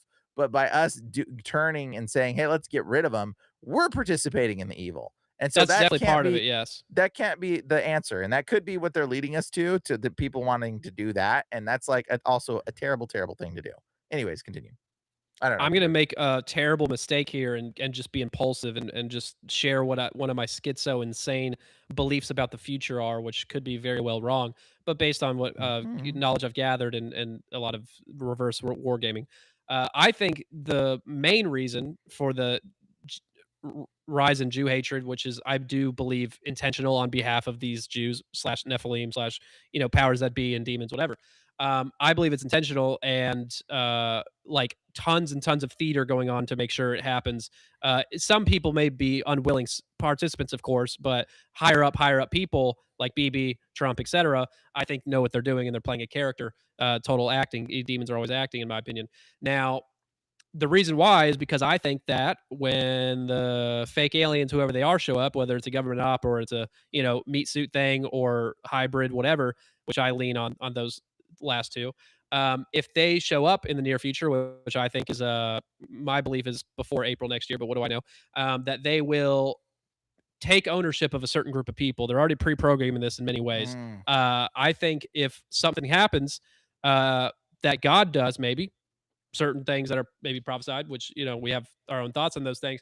But if something God does, or even God doesn't do, aliens might show up. There's going to be good cop, bad cop. It's already pre-programmed heavily Yeah. to be multiple factions. The good cop is obviously the sexy Nazi Nordics who look like handsome versions of this guy, and then you have the Greys and Reptilians, Manses, etc., which seem to work together or somehow in tandem, which are all seen together. And those are the bad guys, right? Mm. They're going to, I think, whenever they do something, they're going to save Jews from some battle, maybe, and they are going to claim ownership for God's hand, maybe in something that's supernatural, and say we did it with our tech, which will be believable because they have crazy tech, and they will say, "Oh my God, wait, does this mean the bad aliens are using Jews as proxies to take over the world, which they've done for thousands of years? Oh my God, it makes so much sense." And then, wait, don't the good cop aliens that are Germans aren't they often seen in the lore with swastikas on their emblems and with uh sharing when channeling Pleiadians? They are sometimes sharing, hey, look into this Jewish conspiracy about read the protocols of the elders of Zion. They'll recommend that to people in channeled work. Very anti-Semitic conspiracy theory from the Nordics, and they're building these factions, Mm. and it's like, Interesting. so, and they're That also is dropping. interesting. Has anybody seen the news lately? Has anybody seen the news say Yeah, yeah, yeah. 23andMe is looking for DNA of aliens? I wonder who it is. Other people have said that. Other people have released stories similar to that. I can't remember off the top of my head, saying basically there's people with alien DNA. We don't know where they are. They're pre-programming it, getting you ready slowly, slow dripping info. They slow drip everything to get you ready Yep, for yep. stuff. And it sounds like Jews are already hated enough for their worldly things. Now, if they're connected to the bad alien seen as proxies for them, oh, we're going to kick the Jews' asses, baby. Let's get together in Nazi revival time. There is lore connecting the Nazi Nordics to the to the Nazi movement of the World War II in the 30s, 40s. They are connected in the channeled lore in quite a few ways. They are Hitler, in my opinion, was the MK Ultra Manchurian candidate, and he was controlled opposition. I agree. Quarter Rothschild. His mom, by the way, if anybody doesn't know, his grandmother was a Rothschild servant. His dad's mom, Rothschild servant, got pregnant, knocked up, and boom, quits her job and runs off away from this Rothschild place. What are the odds of that? And nobody knows who his grandpa is. Who his grandma's. No one knows who his dad's dad is, but we know his mother was a servant at the Rothschild mansion in the And he grew up in a 1800s. Jewish orphanage. And there's way more reasons. There's There's a lot whole more, books on this. But yeah, if he supposedly. was controlled opposition, if he was controlled opposition, He's like the first then MK Ultra subject, I think, the well, major first big one. one for Big sure, one. yeah. The first yeah, Or maybe not even first. I think it's old as time, but in the like more sure. structured, scientific way that they probably Yeah, yeah. operate on. He's missing for like a whole year from 1912 to 1913, and people have said they saw him at Tavistock Institute. Tons of gay men said they banged him. I bet he did bang a lot of dudes if he's got demons like that. Anyway, I'm getting off topic. I'm making the point that I think that this whole Jew against Nazi thing has been pre-programmed and filtered into our society as a good cop, bad cop, and they're both bad. They're both Mhm. occultists. They're both not for Yahweh, for Jesus. And Well, it's to get us to sacrifice one or the other. It's like it doesn't yeah, really they don't really matter who dies, even if it's the other side that dies and they win, they don't really care who dies. They just care that you hate one another and that someone dies. They want blood and yeah, it's sacrifice. a million birds with one stone situation. There's so many layers Yeah. to it, and that's one of them, Yeah. of course. But I just think that that's what's going on. So I want to call dibs. So if I get a little prophetic guess right, which is not prophetic, but it's just more my analysis. It's just my analysis and whatever and schizo thoughts. But if I'm right, then I can go, hey, I'm not trying to be like I told you so, but look at my work now. That is the vision concept, which nobody's really talking about deeply. If it's demystified in the way that I'm trying to do and people understand it, it will make so much sense of so many things. And I have a reincarnation debunk, healing debunk of certain healing methods, like evidence, like this cannot coexist with each other unless under this deceptive model. If people get that, then I think a lot of the stuff will be able to, I think it'll help a lot of people not get deceived from whatever big deceptions are Mm. in the, Oh, like you mean like cooking the right now. people's growing an extra inch on their foot kind of stuff, this kind of thing? Yeah, in some sense, I just think a little discernment wouldn't hurt, and so I'm trying to get ahead of things, and I don't think we have a Yeah. lot of time, so I'm just trying to go crazy on the internet right now and get a little bit of some Good. homies backing me up. No, it's great. It's great. I'll probably support you in all that. Let's go. Probably. Yeah, let's go. I'll take what I can get. But yeah, man, that was a good rant. Do we got a little bit of time for me to go crazy for a bit longer? Go for it. Yeah, go for it. Why not? I love Let's it. do it. Okay, this is gonna be my most dense packed information episode, I think, if we can get through all this. That'd be great. So yeah, man, there's a few more things. We talked about sleep paralysis and how it's connected to that phenomena, Mhm. very, very likely. Or I'm biased and I'm crazy, who knows? But NDEs, same thing. And I don't do a huge deep dive in my book on NDEs. But I do have a little bit of like couple 10, 12 pages on it. And I think it's the same patterns here. I think some NDs are of God and of Jesus, and you judge it by the fruits and what you come back with. And If most it leads to people, pride, bad. If it and leads and to most love, most do. yeah. Now, a If it lot of leads them to have. pride, yeah. Now, a lot of them lead to this universal love, this no judgment, this seemingly nice sounding stuff. But that's the weapon of deception as well. So you have to be Yeah. careful because you can't. It takes away your discernment when you But have. pride will still be weaved into that in some Yes, capacity. And always, that's always. why you can tell that that's false. Absolutely. So in now I'm only going to bring up one for now, and that's Brian Melvin's NDE. This idea is from Sean Tabbitt. I'm stealing his thing again. He's great. He wrote the NDE conspiracy. He talks about this case of Brian Melvin, and the short answer is that Brian Melvin dies and has an NDE where he is visual his experience is in like a heaven like realm. It's like a childhood home of his. I think they create it like, and a Mhm. lot of his dead loved ones are there, and they're smiling big and they're like, hey, we love you, we missed you, it's so nice to see you, let's have a barbecue or something like that.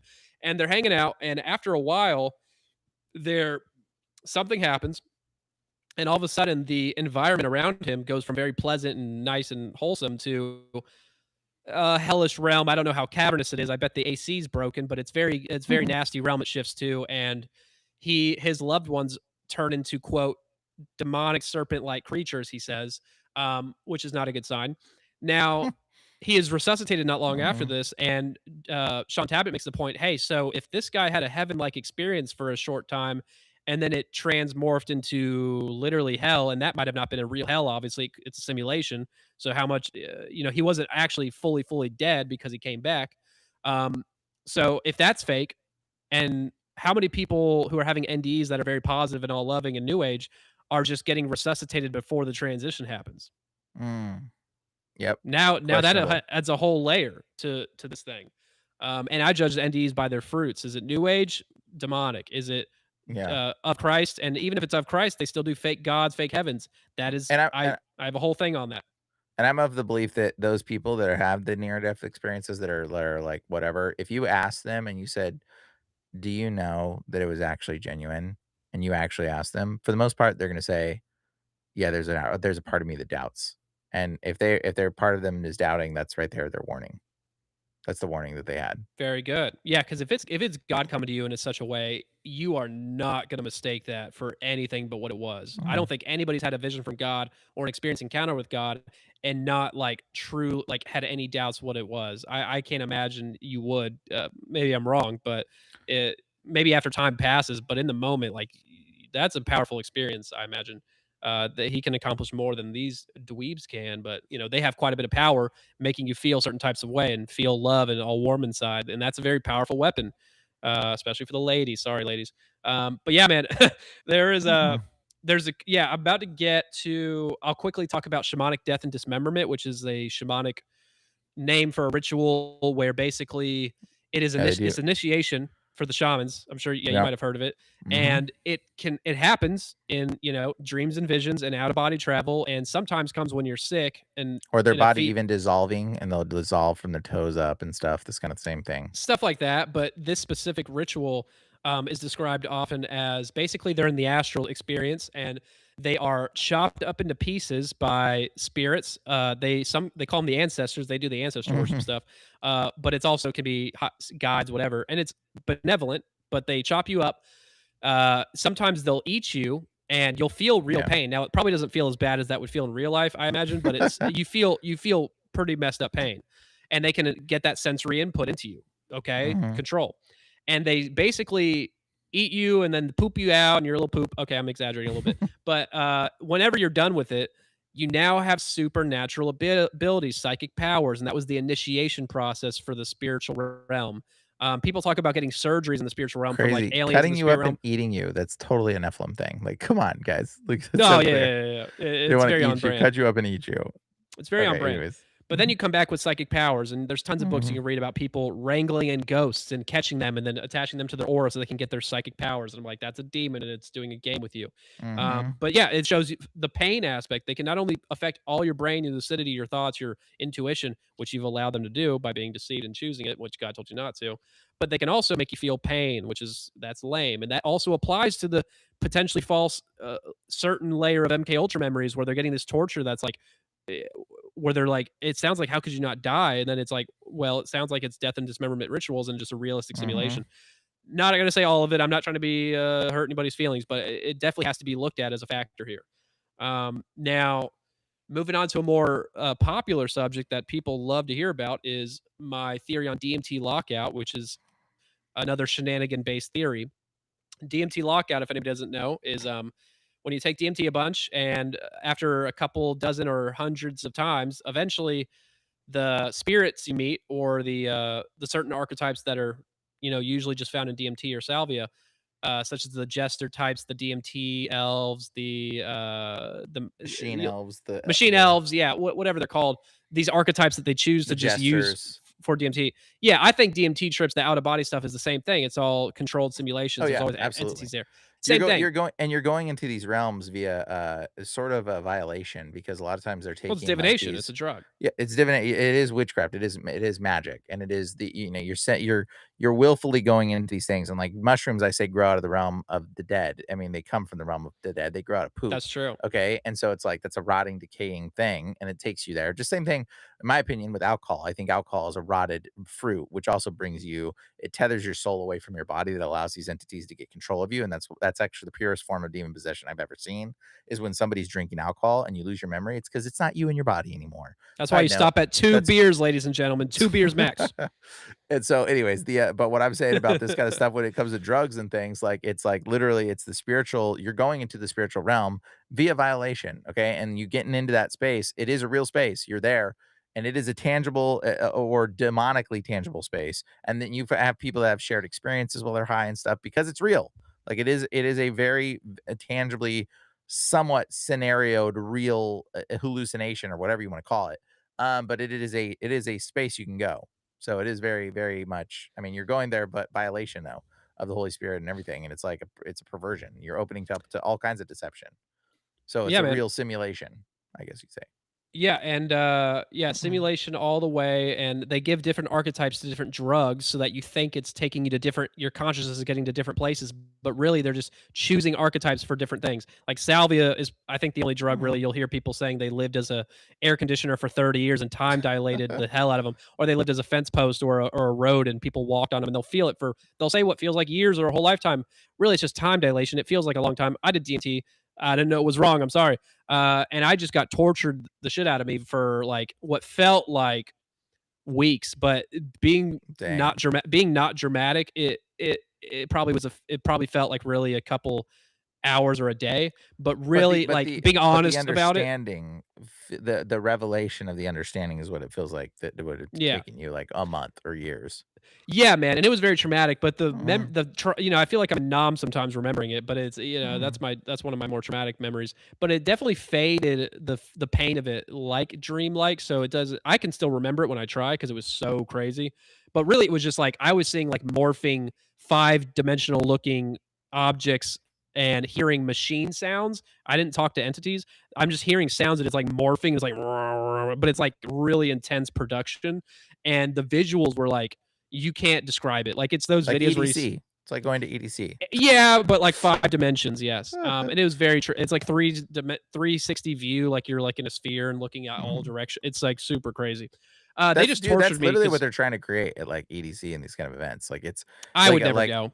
dude, Music sucks. I made a stage and I had to do some stuff for him and, like, Oh, no. went to it, and I'm not somebody that goes to these events at, like, that for that thing, and I went to it, it was the worst kind of thing. It's like drudging music of insane, like, terrible sound stuff, and it's just, like, it's terrible experience, like, and it's, like, lights and colors and stage and blah, blah, blah, and it's literally the demonic You realm. gotta They're be trying to drugged create up to they're enjoy it, but then you're gonna be, yeah, connected to demons, so it's like, yeah, you're you know? they're, like, trying to blur the line between the demonic realm that you're going on drugs and reality, and so it's like this spiritual ritual, that's going on, that they're creating this environment where it's like these parts are, like, affecting your perspective of reality, and so, like, this kinda stuff is, like, it's everywhere. You see it, and it's very much a fuzzy demonic realm, and the biggest part is your knowing, guys. Like, when you're going into these realms, knowing better that's the problem. Like a lot of people can go into these realms and you'll be like, "Oh, I went there and I was fine." Well, guess what? You were naive and foolish.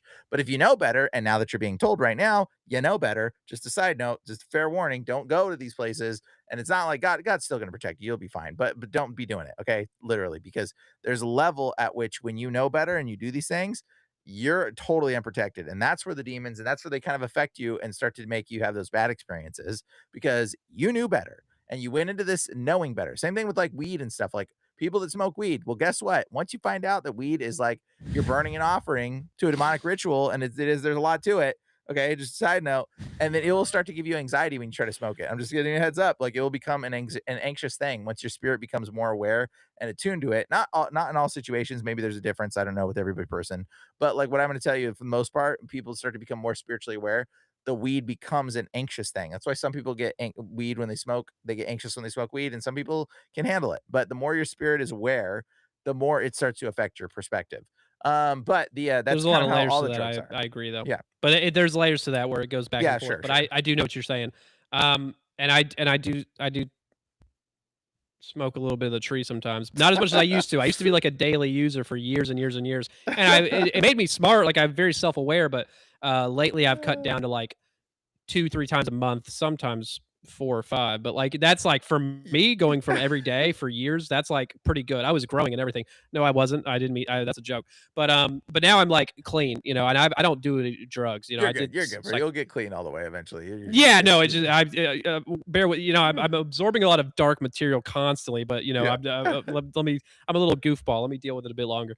But yeah, no, I'm once I run out of my No badge, actually, judgment. I'm actually like gonna be done. I'm just trying to finish off my badge, which I'm probably gonna not even make it through it all because I have a decent amount. But Bro, you're fine. No no, I judgment. know you're not. I The know you're Lord's not judging judging me. between you.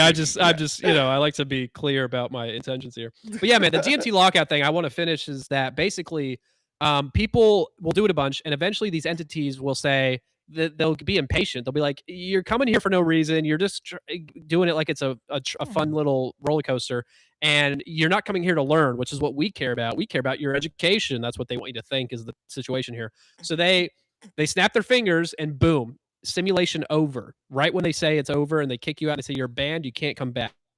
And guess what? Many, many, many, many people have said this happened to them, and then burp, and then they try to come back and they smoke 10 or 20x the amount that they usually need to get out of body, and boom, And it they won't will work. never. They'll see Yep. the visuals, but they won't get out of body. Now, what does that Yep. tell you? Mhm. If psychic ability, if That you they can can grow, control the demonic realm. yeah, if your You're ability to evoking go, a spirit every time you do it, by the way. That's yeah, that's you're what you're giving doing. You're it's burning consent an ritual. offering. You're burning an Exactly. offering, and it's an evocation of a spirit. And so when they've marked you as undesirable, like they're not going to let you into their simulation world. Yeah, here's the reason why I think it's going on. Well, it's because you're For becoming aware. You're well, becoming too aware. I got another layer for you though. Oh, okay, go.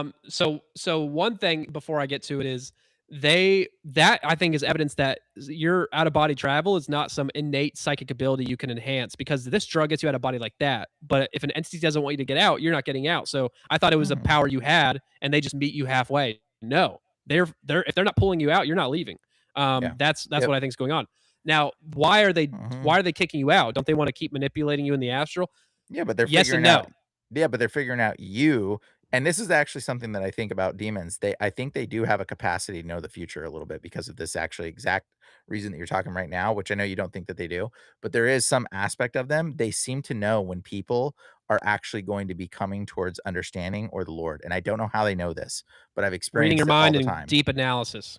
Deep, deep, I think deep, it's that deep simple. analysis. It is Maybe. deep. Look how much they can control your mind. Yeah, They can read that's it that true. deeply. Maybe. So you got Yeah, they know maybe. you more than you know yourself. Okay, so But you got to keep that in once mind. you're yeah, and once you're coming to truth and understanding, that's when the lockouts will happen. That's when the bad experiences, they won't let you in I have happen. a slightly different Okay, theory go here. tell me, tell me. Go, go, go, So go. Your the theory might reason be why I better. think it is, I think it is. Okay, so the reason I think it's happening is that completely based around resource allocation. They are not unlimited in amounts of demons. They have as many as died in the Mm, flood of Nephilim. There's more people than demons, I guarantee you. There's probably a couple 100 million demons, I bet, but I don't think they're infinite. I know you had the baby demon thing, maybe. I don't know about that. It doesn't fit in with my yep. theory too well, but maybe. But I think that they're finite in their resources and their people. They are a hive mind, yes, and can accomplish a lot. But do they have infinite amount of body or spirit bodies to go and mess with these people? No, Mm, they have 8 billion people on the planet, maybe 3 or 4 actually. But anyway, there's billions of people on the planet, and there's no way that they can get to as all the jobs they have, which is a constant task of harassing people, of course. So they realize you're not an asset. If you're an asset like Danny Goler or mm, Andrew Gallimore or his people, they never get DMT lockout because they're getting data and sharing the information and making people want to do it.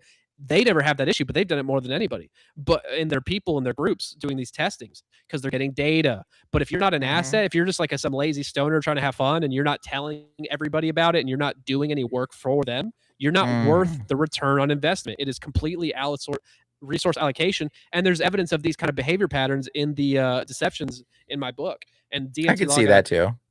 I think it's totally what's going on here. I think it's just like, and they make it about, oh, it's not your education. We care about you learning, and you're just coming here for fun. You're stupid, and they make it about that, so they have a good excuse that seems enlightened, but really it's fake and gay and retarded, and all those. Hey, you're just not a big enough mouthpiece. But Exactly. once you come back with the intent of being a big mouthpiece, then maybe they'll let you back in.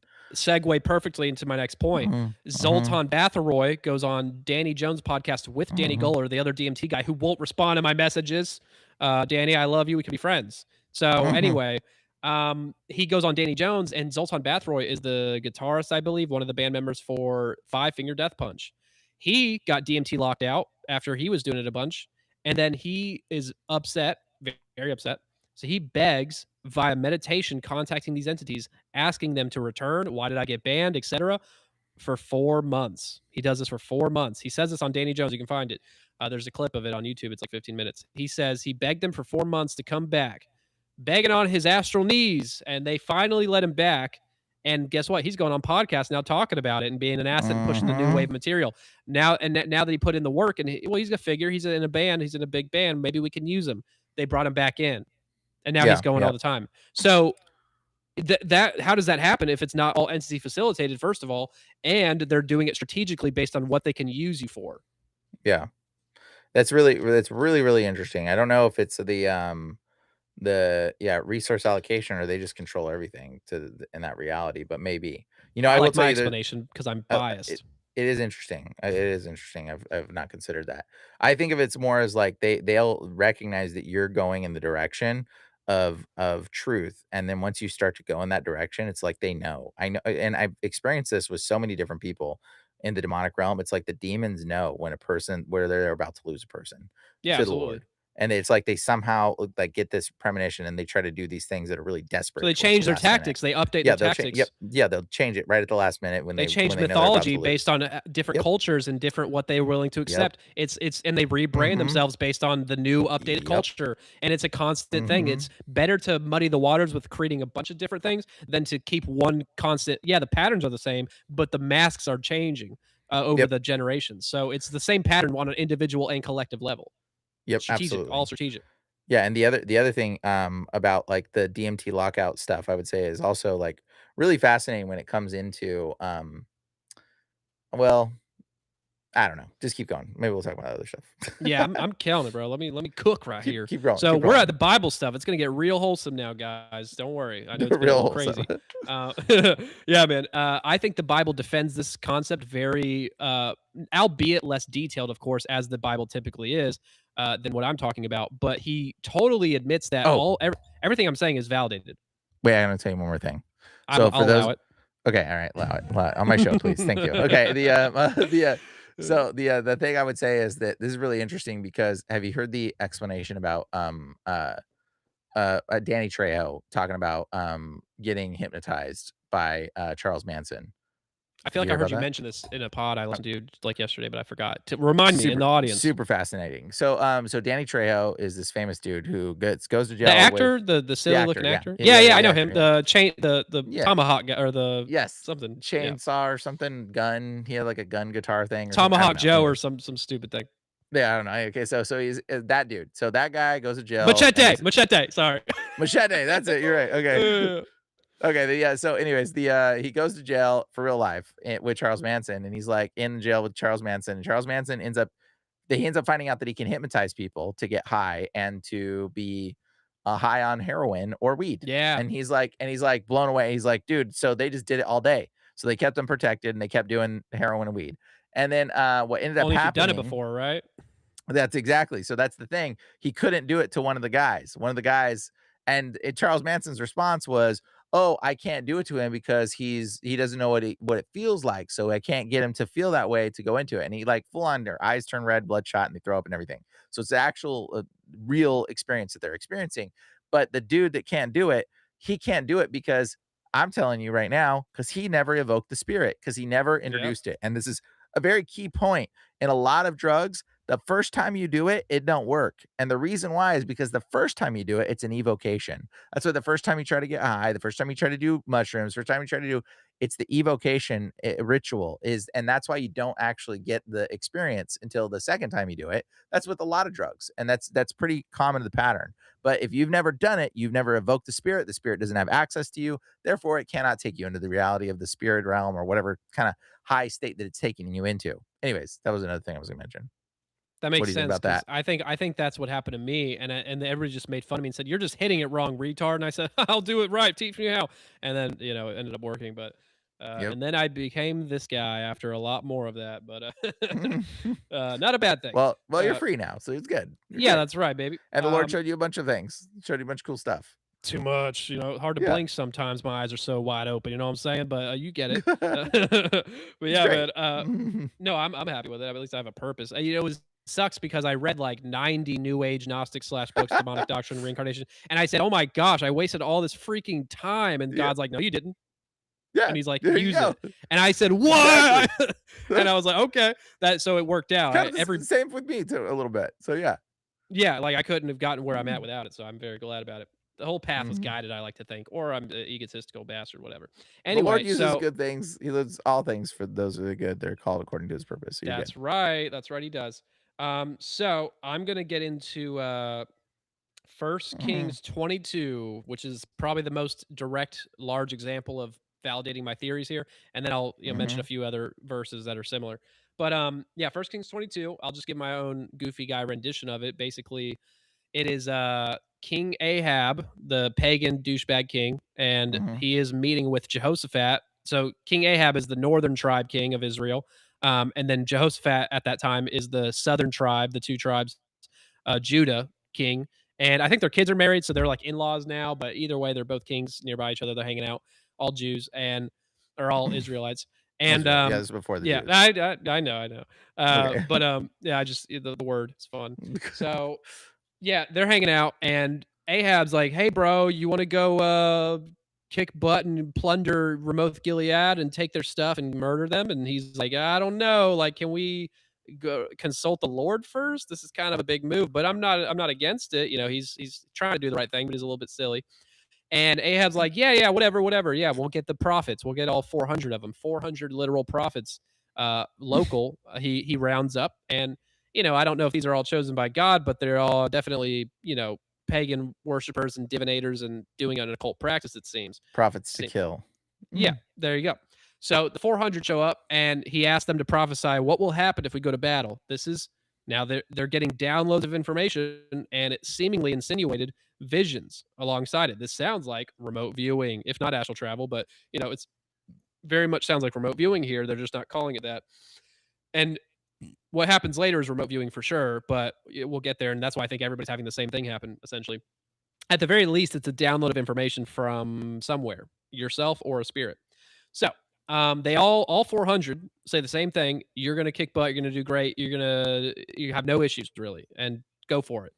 Now Ahab's like, see, I told you, Jehoshaphat, we got this, dog. Don't worry. The future set in stone clearly. And Jehoshaphat's like, I don't know. Like my something's scratching at me. I don't know if this is it.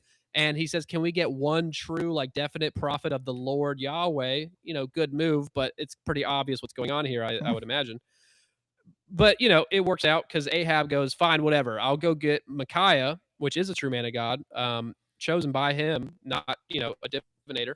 And he says, but I don't like him because he's previously prophesied bad fortune unto me. So, it's telling him the truth probably. So Ahab regretfully gets a messenger to get him. The messenger shows up with Micaiah and says, hey, dog, you better not steer from the script. We're going to war. Don't mess this up. Go along with it, And Ahab's or Micaiah's like, I'm going to tell him whatever the Lord tells me to say. And, hell yeah, let's go. So Ahab shows up and is talking to them. And Micaiah shows up. Ahab asks for the prophecy. And he initially kind of roasts him and sarcastically goes along with the story, very obviously to make fun of him. Respectable. That's what I would do the same. And Ahab gets annoyed because he can hear in his tone he's being a little fake about it. So he's like, tell me the truth, MFer. I'm trying to keep it clean, guys. And then Ahab asks him for the truth, and Micaiah instantly gets a download and a vision, and it says he sees God and his heavenly council convening and discussing Ahab and saying, basically saying how Ahab is becoming a problem. He's getting the Israelites in too much trouble. We need to take care of him. They're not going to go and smite him and murder him and strike him with thunder. They have to play within their own rules they set up. And God knows what to do, but he's letting his creation play it out, as he should. So he's communing with the angels, or, it's implied. We could say there might be negative forces there as well. Who knows? Just like how Satan, quote unquote, shows up. But I have a whole complicated concept on that. Not for now. But it says one spirit raises his hand basically and says, hey, what if I go become a lying spirit? There you go. Stole my line. He says, I'll go be a lying spirit in the mouths of the prophets. And then God says, that's a great idea. Go do it. You'll be successful. So this is, and then the vision pretty much ends there. And this is Micaiah telling Ahab the truth. He says, an angel or spirit or whatever came here and deceived your 400 prophets by, he doesn't say it, but obviously by hijacking their psychic data or being the complete conduit of it and filtering the same message, same vision, same download of information to all 400 effortlessly without anybody knowing they were hijacked, even though the whole thing is, all of them in my eyes. Now, then people would say, oh, well, this is Yahweh sending an angel to go deceive people. That's proof of deception. I'm like, well, first of all, he's admitting it before anything happens. He's telling you the truth, giving you the full truth in the most direct way, where Ahab's inner voice is now shouting, this is the truth, but he's going to go with his own heart's desire anyway. And he decides to ignore the advice and go with what he wanted to do anyway, right? because God gave him an opportunity to do the right thing and he failed. So this is not really deception in my eyes at all. And it was all justified.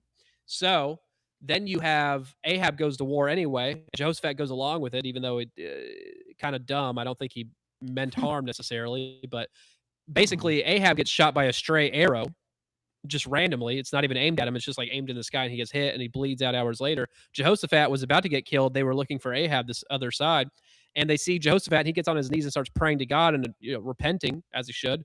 And they spare his life. And, God's responsible for that ultimately.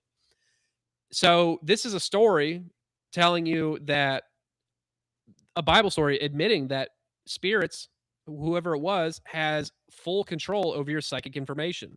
It doesn't say that it's all of it, but it implies it because God tells you constantly, especially in Deuteronomy, do not do any sorts of divination. And if remote viewing and astral travel isn't divination, I don't know what is. So in this mediumship, in this sight foretelling the future, so they got a lying, these visions that are false, and this is in the Bible. Now there's quite a few other verses that talk about false visions. And in my Now the updated one book, that one spirit told all 400 of them, huh? yep, One exactly, spirit. one of them, Isn't that interesting? one. Think about the potential here with all these Yeah. millions of demons. So there's more verses that cover this, and I have a lot more in the updated book. This is my old book, but um, I somehow missed a few when I was first researching this. But there's Jeremiah 32, 23, 32. I mean, and it says, Behold, I am against those who prophesy false dreams, says the Lord, and tell them and Mm. cause my people to err by their lies and their recklessness. Yet I did not send them or command them. Therefore, they shall not profit this people at all, says the Lord. Ezekiel 13, 6 through 7, which actually extends to 16 through 6 through 9. And there's like two more examples of this after.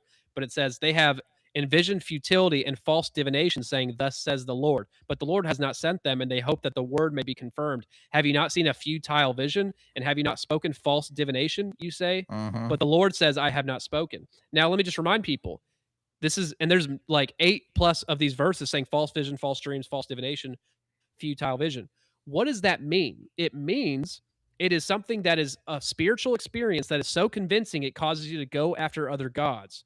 It is so that means it must be an immersive, powerful feeling and experience that changes your mind so drastically you go after another god.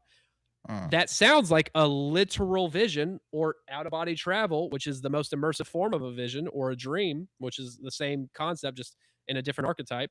It is telling you there are false ones, means they're lies. And there's actually directly said in other verses, there is there's Jeremiah 14:14, and the Lord said to me, the prophets prophesy lies in my name. I have not sent them. They prophesy a false vision, divination, a worthless thing, and the deceit of their heart. The deceit of their heart. It's playing on your own desires, your own insecurities, whatever it is in your heart. They can read, and they base their vision and information usually around that, what you're willing to accept. It's telling you without telling you directly. Deuteronomy 13, 1 through 3. If there arises among you a prophet or a dreamer of dreams, and he gives you a sign or a wonder, and the sign or wonder comes to pass, of which he spoke to you, saying, Let us go after other gods, which you have not known, and let us serve them. You shall not listen to the words of that prophet or that dreamer of dreams, for the Lord your God is testing you Testing you. to know whether you love the Lord your God with all your heart and all your soul. The Mhm. deception is, yes, you ask for it with your consent, but this whole life is a test to see what your heart truly aligns with. Are you going to Mhm. choose with prideful lies that just self-aggrandize yourself, or are you going to go with what's true, which your inner thoughts, your Holy Spirit speaking to you will always be present, and you ignore it and you turn it off? That's what's happening here.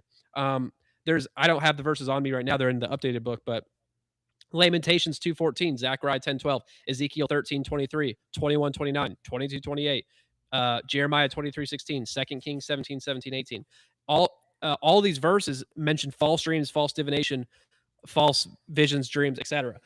It is said many times, and I've never seen anybody compile. I'm sure somebody has, but I've never seen anybody compile these together and say, "Look, it's telling you, and this is what all this is. It's simulation." That's great. Simulation theory 2.0. This is like the Bible. Oh, and there's more, because then you ask yourself, which I only covered this recently and added to the updated version of my book. I didn't find this earlier, but there is other religions that talk about false visions. And I thought it was Mm. just the Bible. I was like, well, obviously the Bible's telling the truth because it's the only one telling you about deception.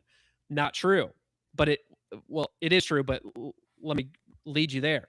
There is other texts that do talk about spirits creating false visions, completely controlling. And I didn't know this till recently. Mm. But in what context? How do they frame it? It's framed a little bit differently than the Bible. For example, in the Hadith, Islam's Hadith, there is a quote that says, "A good dream that comes true is from Allah, and a bad dream is from Mm. Shaitan." Oh, That's yes, yes. that's telling you that if it's a prophetic dream and it's positive, that means it's from God. Now, the Bible says, Deuteronomy 13:1-3, you will have people with prophetic dreams that say, Yeah, yeah, let's go yeah. after their gods. So it's literally the other side of the coin. Yep, It's yep. literally perfect Mm. disinformation. But they're showing their cards admitting vision Yep. control. Mhm. And then a bad dream is from Satan saying, well, no, Satan would never come as a deceptive, like loving force. It's always going to be bad and negative and nightmarish. It's dumbing it down so that you have a simple mind of what's actually going on. That is complete disinformation in a text from another religion, which is, if Christianity is true, this is all fallen angel creations, obviously. Mhm. So, and then you have Buddhism, which teaches of Mara, the Lord of Illusion, which is this Mhm. adversarial figure who fabricates visions, temptations, and illusions to why? To obstruct meditation, enlightenment, or spiritual progress. They want to stop you from meditating, developing psychic abilities, etc. And they'll give you false visions and confuse you during meditations and trance states to do so. So it's actually making you think, oh, well, if this evil entity wants me to stop, I must keep going. It's good for me. Mm. Perfect disinformation. Another one, the Yep. Hindu texts describe asuras using Maya, which is their word for magic, Yeah, to Maya, yep.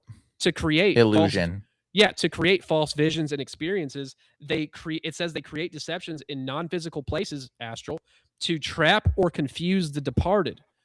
Now, what's that telling you? Well, I guess there's no God that's in full control of our afterlife destination if they can trick us in the afterlife and take us down the wrong path. Sounds a lot like prison planet stuff. They're saying in the afterlife, they can create for you false experiences and realms. Mhm. They're telling you this in their own lore because they have to cover their bases for when you find out simulations exist. That's why they're admitting to it, because they're saying, no, it's different, it's fake, but most of it's real. And that's why they're making the simulations messing with your lucidity, making the character so goofy, making it more outlandish so that you don't figure out it's all one thing. So it's very elaborate and strategic. And I don't expect most people to understand this, especially because I'm talking fast, but I hope it makes sense to some people. It's it's interesting because in Sikhism, it talks about as well, dreams, Maya, Oh, which yeah. is illusions, and in Sikhism, they kind of veer that you should not listen to it, which Sikhism is actually a form of Christianity that's been perverted into what it is now today, but, like, Sikhism, they Okay. actually tell you to stay basically, Because they they're have a monotheistic, word. right? Yeah, they're monotheistic, they believe in one Okay. God, and so, like, and it's, but they believe in morning dreams, and that's if you fall asleep and you force yourself to have a dream, Yeah, yeah. wake up, you'll have a more prophetic dream, and they also believe that not to take the dreams too seriously because a lot of times it's Maya, That's it's how they illusion, yep, and yep. it's very interesting because it's like they talk about this kinda stuff and believe these kind of narratives, and it's the same thing in, like, multiple cultures. All the cultures have this kind of variance of understanding spiritual dreams, like, it's actually in all of them, like, Yeah, like, so and when many you look different at the things. big picture of all these things in this what I try to present in Mhm, one cohesive way in a couple hours, it shows that all the astral stuff I'm saying, which by the way is admitted often, I brought out good examples, I think. It shows the capabilities are really freaking endless, and the Bible also told mhm, us this would happen, and it just didn't give us all the answers and all the details because it's not supposed to. It wouldn't be a test if we're getting all the answers to the test. But it did tell us. It did tell us false visions, and we just ignored those verses, I feel like, collectively for so long. And I've not heard people talk, like, people know, oh yeah, it's demonic to do divination, but it says these things about divination and it's false, which mhm. means it's convincing and it's deep spiritual experience, which means they're capable of fabricating them entirely. And I think I've proven that today, but it's just it's a concept I think needs to be normalized and demystified pretty quickly because I think there is a time coming where there is going to be mass collective downloads of fake past life memories to give you Mm. context for crazy occurrences in the world. There are going to be crazy things happening, and then everybody's going to get Atlantis memories, and then be like, "Oh wait, it all makes sense. This is just like Atlantis." No, I swear, dude, because all the dummies going to need context, and you have Yeah, to get. yeah. They're going to Mm. open themselves up, thin the veil collectively, give mass consents like we already have done in Babylon 2.0, and then boom, mass downloads. I really think that's coming of past life memories or just downloads of information, and people will have a gnosis of knowing, and you can't deny your own spiritual experience. It's going to be hard to deny the Well, powerful experiences people will have. That's what I Ju think. just so you know that the word demon is daemon, which also diamond, Yeah. side note, but daemon means the ones that know. So they do know stuff. So it's a knowledge-based thing. A lot of Yeah, demons but they are control what based off of knowledge that. you get from these downloads, and it's gonna be mostly deceptive, or it's gonna be like 50 to Mhm. 90% truth with a poisonous bunch of lies. Yep, And yep. that's how they operate. Mhm. Because of course they're gonna give you some truths that make sense about the universe and about quantum physics or something like that, and that makes you feel like, oh, it's a trustworthy source. Now that's how you get the rest of the poison. So Super fascinating. Very, yeah, very man. interesting. All right. Yay. Well, did you get all the points you wanted I to get out? finished. I mean, there's more, but that's like all the like stuff I want to get to. The rest is just Yeah. bonus. There's plenty Okay, of well, bonus though. we can do another episode and then, like, bag Uh, on the deliverance ministry or we need to something. we need to take down Dan Duval next. That's our next mission. I'm on a Alright. worldwide tour to take his whole ministry down.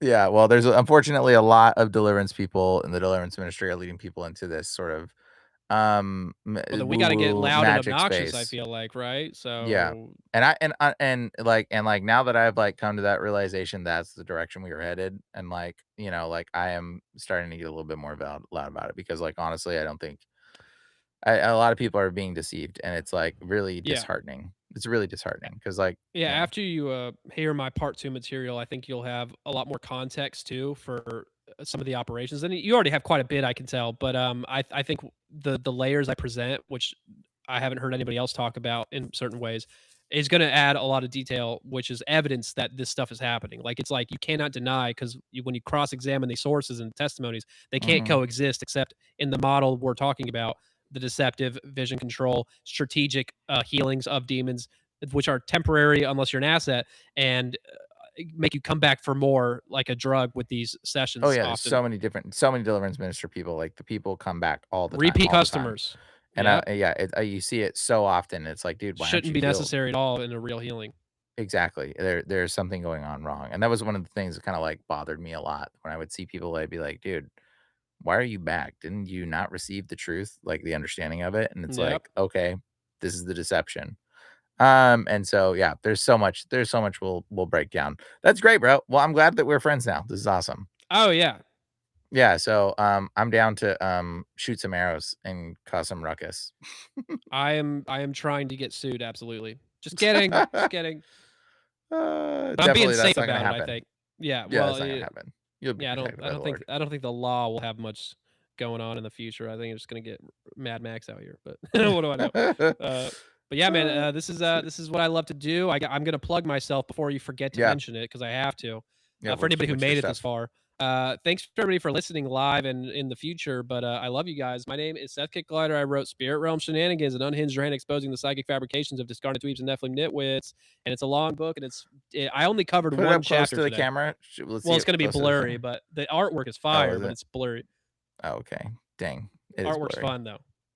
It's very crazy, chaotic, but it's funny. It's a fun book. It's a free audiobook on YouTube and Spotify. It's very silly voices all throughout. Go to if you want to follow me. My X is where I get crazy and all my theories on, and that's Seth Lehem, which is my screen name. And then on Instagram, my concert photography, which is crazy, Seth Lehem underscore. I post a lot of bangers on there. My link tree is with everything for me is in my bio of my accounts, and also follow me on YouTube. My YouTube is Seth Lehem underscore. I'm posting my own interviews I'm doing with other people, which is not many yet, but I'm hosting not like a show, but posting really controversial podcasts in the future. Follow me.